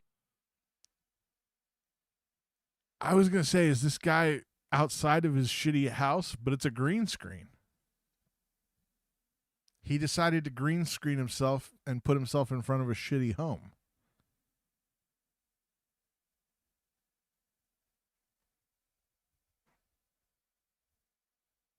This is all bad.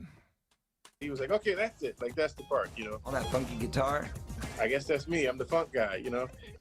And that was it. 9 hours. I did all the vocals. I did like rhythmic vocals. I did a cappella percussion, all the backgrounds, all the layers, all the harmonies, everything. And there you had it. You had the perfect album. I said, that's it. That's the album. We're good. And then when I listened to the album, it was great. But then I remembered it doesn't tell a story. So what is the story of Love Left? What is the arc of the story? This story has got to be, because I think everything should tell a story. Every song should tell a story, and every album should be a piece of music. I don't think it should be a grouping of distorted thoughts. I think it should be a cohesive grouping of distorted thoughts. And I had already done Vision for You.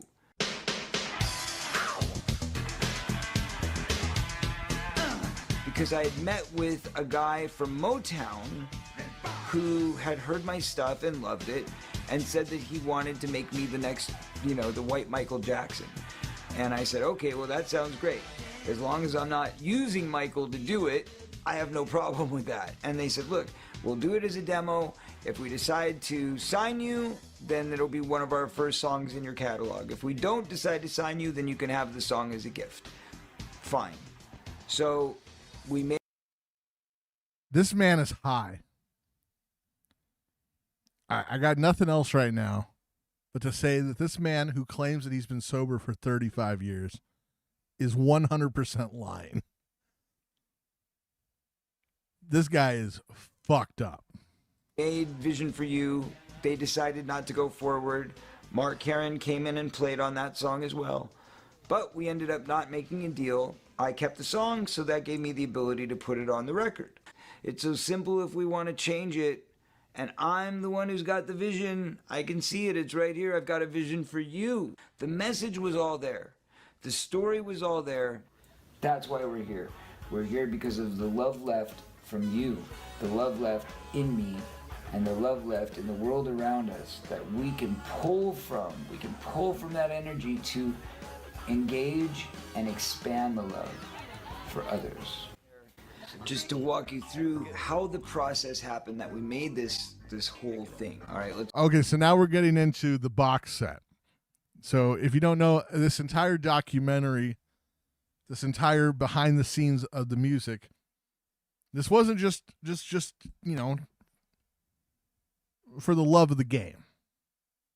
This has been an elaborate advertisement the entire time for Corey's complete box set of every song he's ever made, which I believe there's like 10 albums involved in this box set. And this might shock you, but a lot of the songs are actually on multiple albums. So it's really more like probably 4 or 5 complete albums if you don't count all the redos. But I think we're gonna find out here how we could potentially get the box set and what will come with it. Let's talk about this box. Let's talk about how we ended up getting here.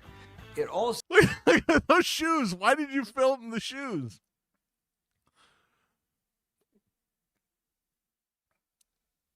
Dude, shout out, by the way. Shout out.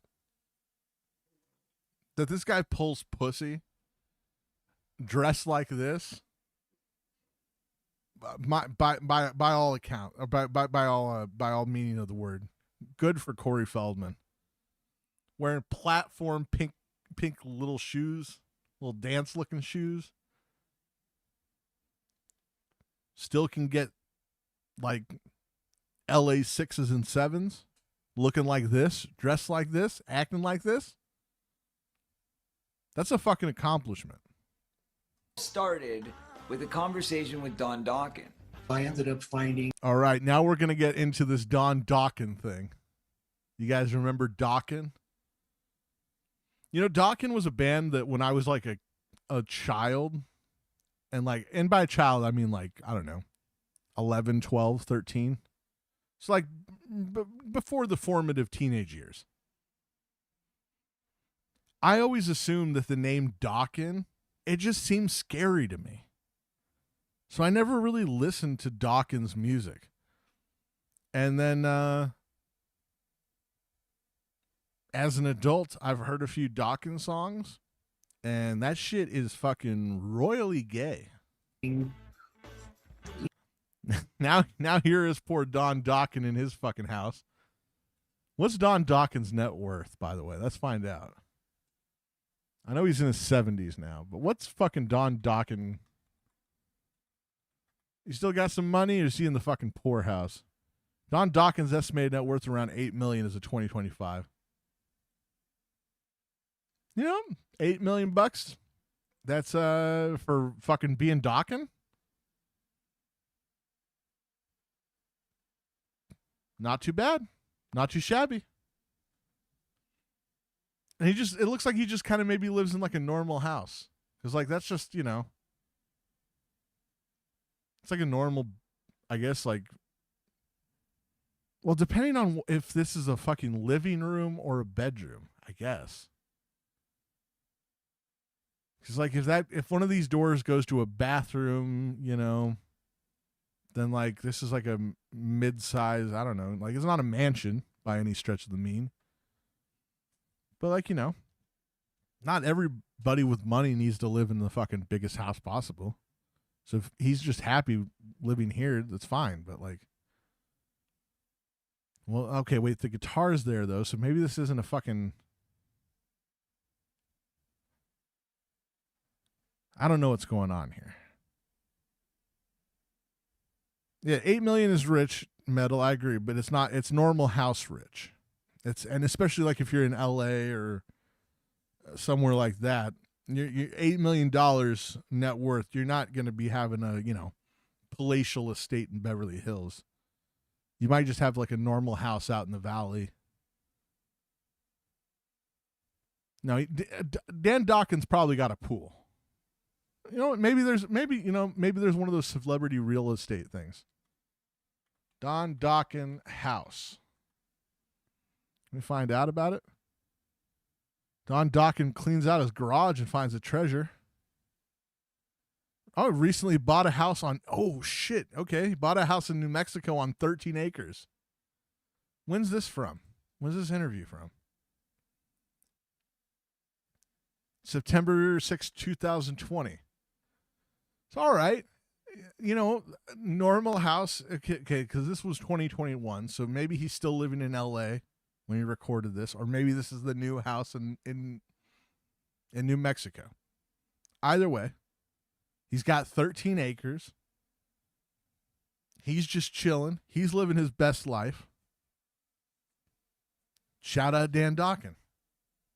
Hope everything's going well, my homie. The point, before I got distracted into the Dan Dawkins net worth and what's his house like, we're going to hear him say something. And Jim and them have made probably 10 grand in merchandise off of this alone.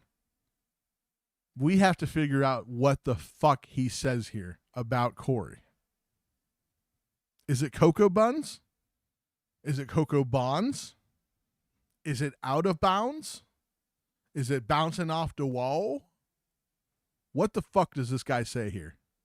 With a conversation with Don Dawkins.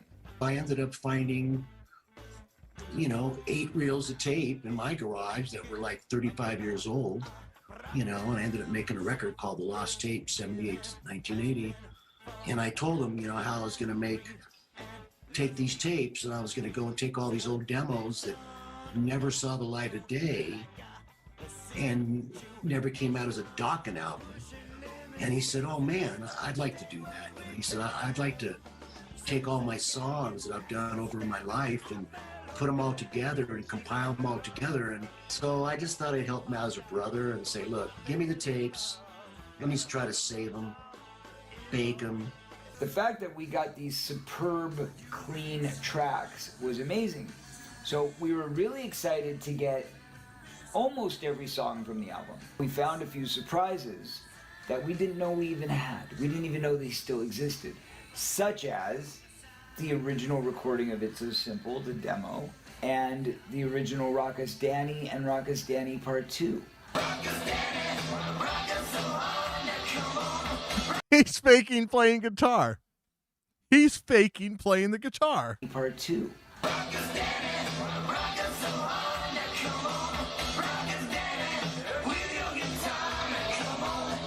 All three of them. We just watched a grown man fake the guitar. Holy shit. He's fucking Karmic X.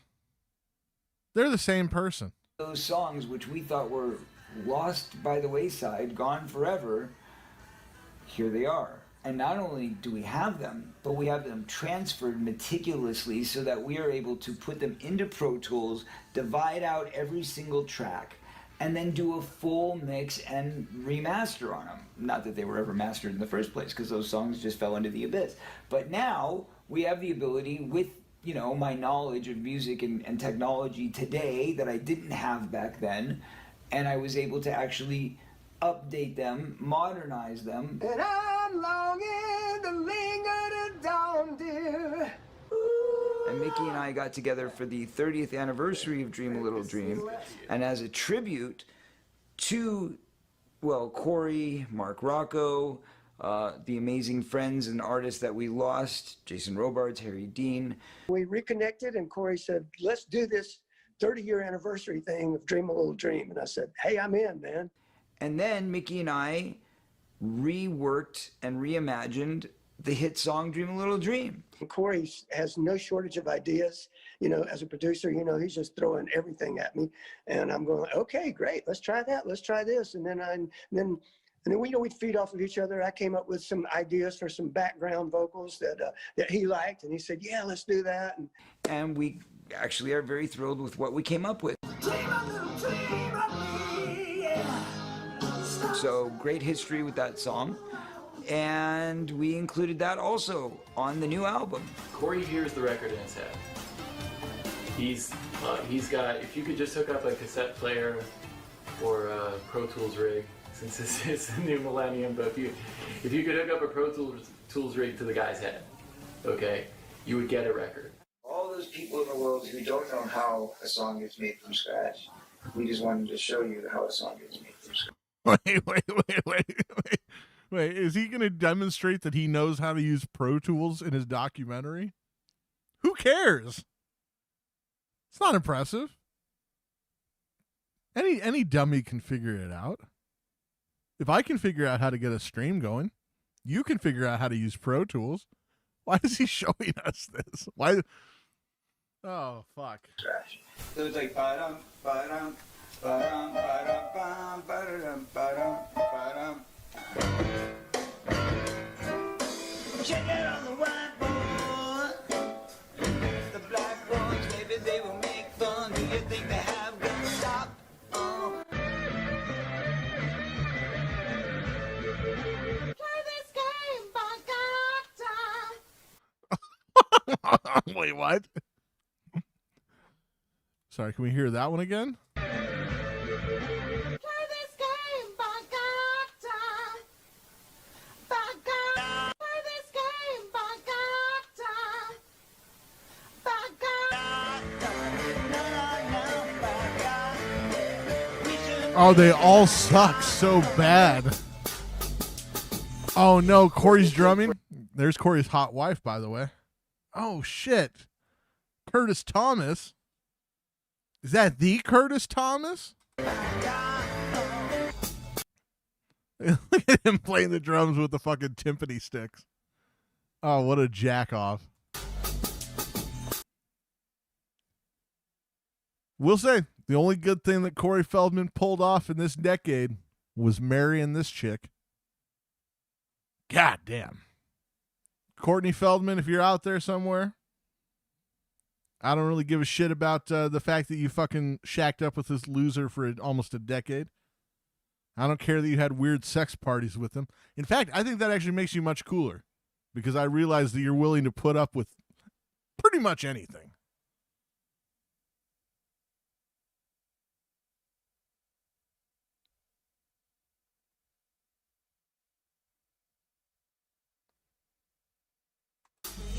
Your blueprint, I kept trying to hit the button, it wouldn't work. Overcoming the comeback.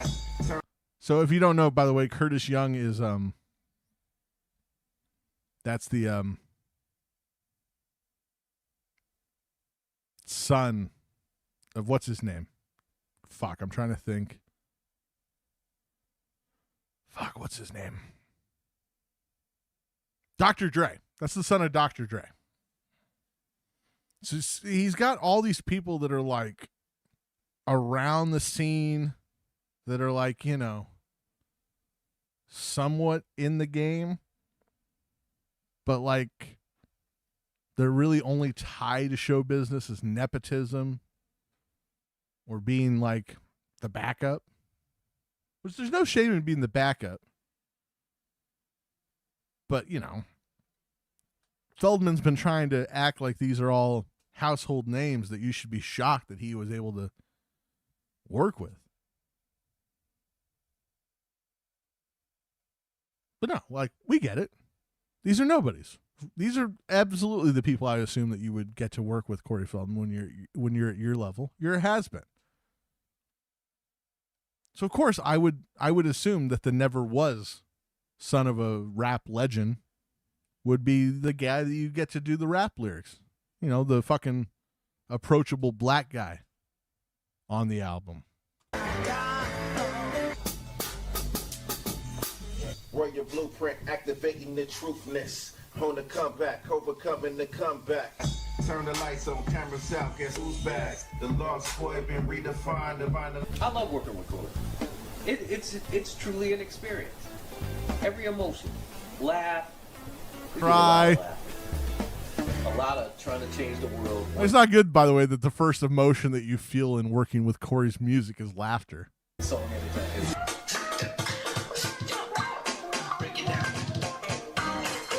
Oh, fuck. Remember COVID, everybody?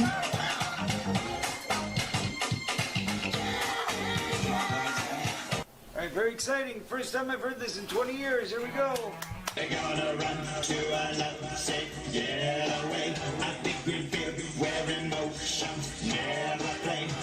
All right, that's just That's just goth Electric Avenue. We gotta compare and contrast those two songs. Oh fuck, what the fuck? Why is this not working now? God damn it. Fucking piece of shit. I hate you hotkeys. We're gonna go down onto Electric Avenue. Electric Avenue. And then we'll take it higher. Oh, we're gonna rock down to Electric Avenue. And then Corey's just got fucking goth Electric Avenue.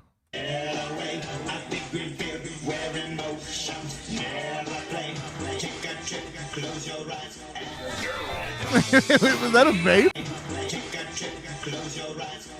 What the fuck?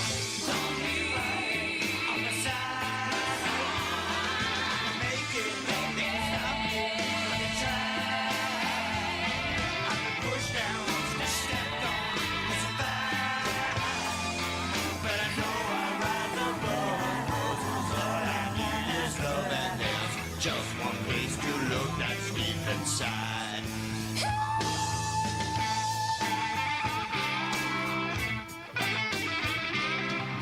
So you make Corey's vision come to life. I make Corey's vision come to life. Thank you. You're welcome. Art is subjective. Wait, no, can we at least go back and at least play the AC/DC song?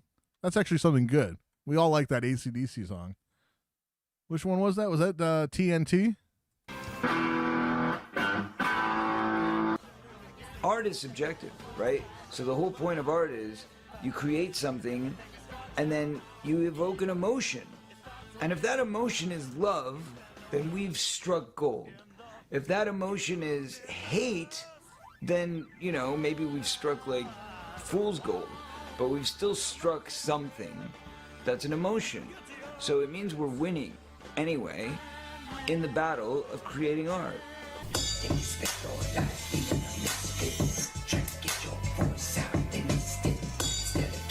Oh shit, the comeback king. I'm the oh shit, wrong part. It does show people that I'm not willing to be stylized and I'm not willing to conform. Oh shit, we're getting into the serious to music. Anything. That's been my motto. I'm not going to play anybody's puppet, and I've never wanted to do that. Oh shit, we're getting into the end of the stream, and we just hit 22222. Seriously, look at this. Look at the timestamp on your thing. It's 2 minutes 22 seconds. Now it's 37 seconds. As soon as I brought this up, though, we were at the 22222. That's a big thing for Corey. I think that would mean that our coverage tonight has been serendipitous. It was planned in the stars long before either Corey Feldman or myself was born. So I've been very, very fortunate, and God has blessed me with you guys. Shout the out fans, God. To allow me the opportunity and the ability to play this game by my rules, which is to basically get as much art to you as possible, as often as I can.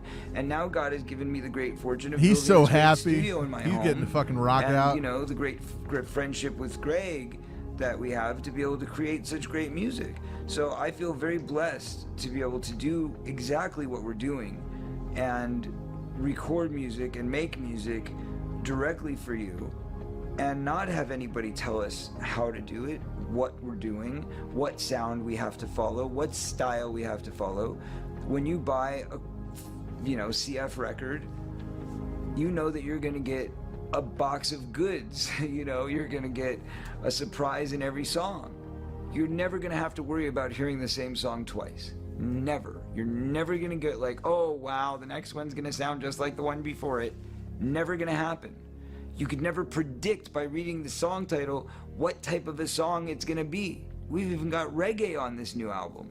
And that's kind of the whole idea, is that this is a very international, global... Wait a fucking minute. What the fuck? What the fuck?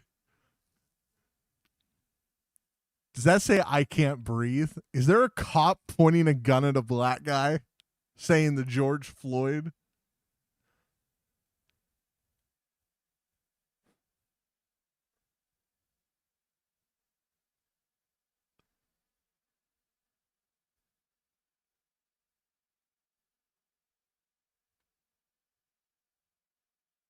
What the fuck? What the fuck?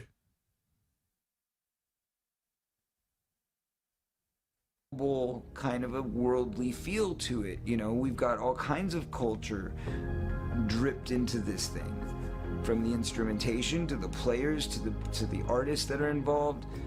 You know, we keep it multicultural for a reason, because that's what Love Left is all about. That's how love returns. It's so simple. Why don't we just take some time? When Love Left came out, we couldn't give it away. I mean, that's the irony of all this, is that when we first put this album out, I had 1,000 copies sitting in my garage for decades. I mean, literally decades. It's amazing how times change.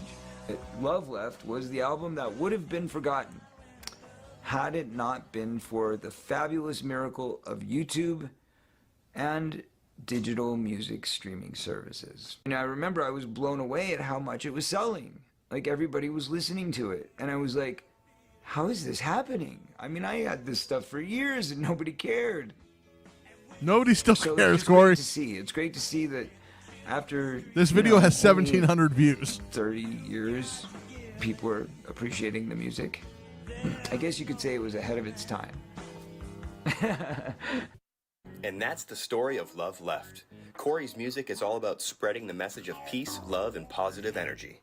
Changing the world, one song at a time.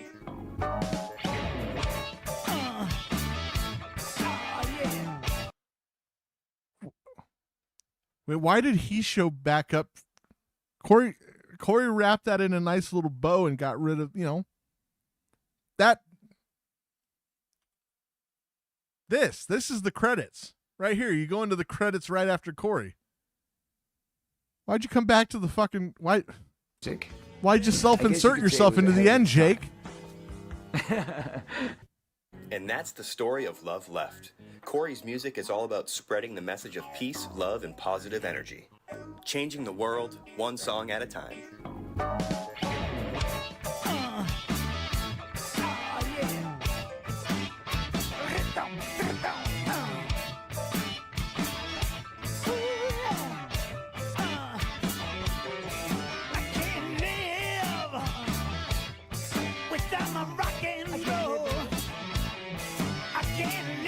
All right.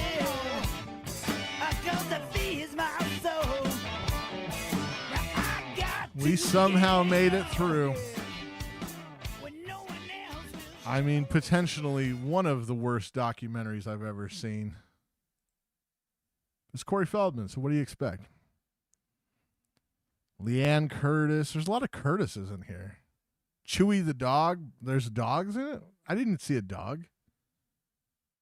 There's Curtis Young, Tina Curtis, Jimmy Reed. Don't get him confused with Jerry Reed. Why did Mickey Thomas, by the way, get fucking almost... Oh, shit. Corey... All right, hear me out. Why did fucking... Of all the people on this list, why was Mickey Thomas almost at the end? Like, why was he fucking 8 away from the archival footage people? He's one of the biggest stars.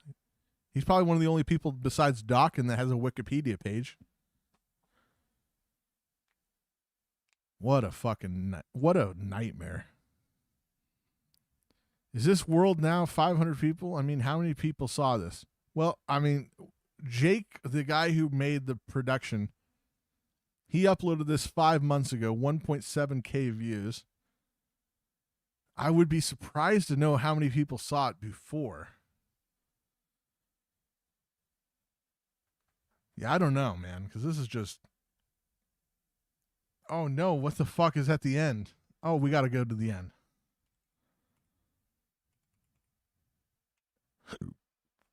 Oh, it's all the songs that were played. Okay.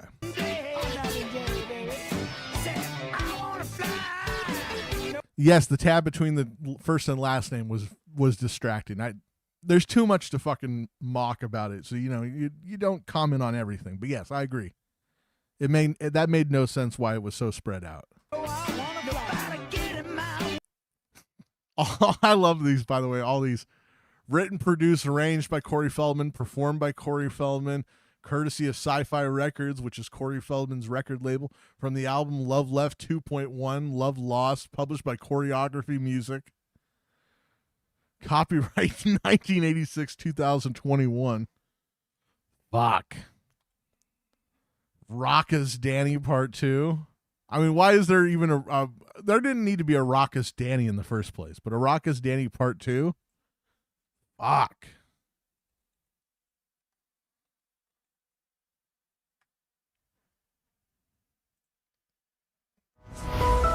Get a little Raucous Danny going. He's dressed in a skirt.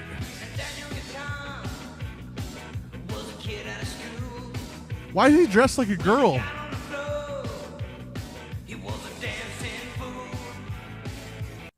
Great sense of rhythm. Let's dance.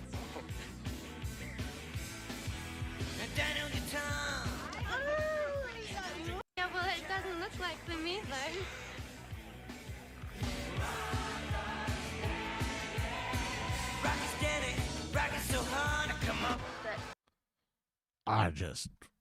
What the fuck? Metal. There didn't need to be a Lethal Lolita either. There really didn't need to be Corey Feldman after the year 1990. That's just what I do. That's what I do.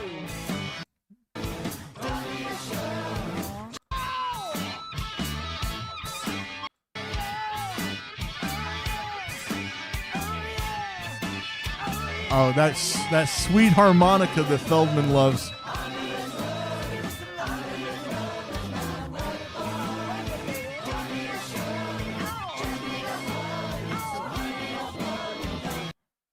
I want to go back to this. This cinematograph film, including soundtrack thereof, is protected by the copyright laws of the United States and other applicable laws worldwide.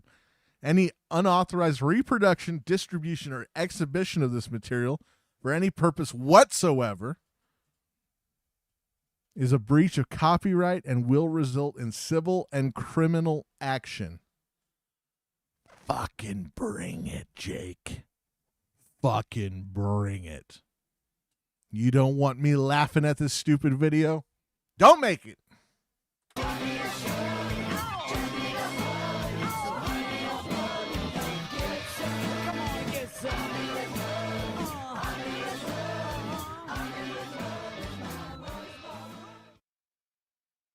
All right, we did it. We made it through.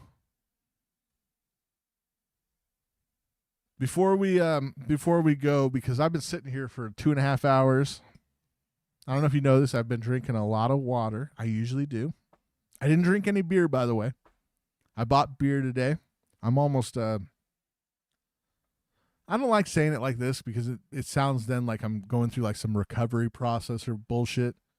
But I haven't drank in like almost 2 years, just because. Like I just was like, I've had enough drinking. But my friend MGD, she's been trying to get me to drink for a while. She's a bad influence. And I bought some beer. And we might have a beer tomorrow. And we might do the stream. Having a beer. We'll see. It's all based on real emotion. Oh, okay, by the way, before we go, this is a clip of Corey Haim dissing Corey Feldman before he passed away. It's all based on real emotions. All of it. Screw it. Here's why I'm pissed at Feldman. I mean, I'm not going to tell you the whole story. It's just he knew the whole time. I'm assuming I was in Lost Boys 2. It's already been aired. I'm not. So I had to produce that emotion about a half hour later, which I produced in the office off camera, and I just had to and it was a bad day for me, and until I'm putting it on you, MGD. It's your fault. There wasn't Lost Boys 2 without me. So to me, that's just a backstab. So I have issues right now. Another guy in the world named Corey, that's all. Brother, I hate to tell you, but you're going to die in about 6 months. And Corey's going to spend the next 15 years throwing you and your ass under the bus every single moment. You know how it is when you have an old brother. You know, but nah, man, he's cool. I don't even think he knows there's a problem. Yeah, that's how messed up that boy is. I'm just tired of him right now, man. It's cool. Is there a way I can reach through the camera and actually dig in? No, I'm kidding. MTV Live. Bam! All right. I would stick around for a couple more minutes to talk with you lovely people and conclude this episode. But I gotta pee. I gotta take a leak. So let's play a little Corey Feldman music on the way out. And I'll see you tomorrow or the next day, whenever. Oh shit. I should probably have the music up before I sign off, right?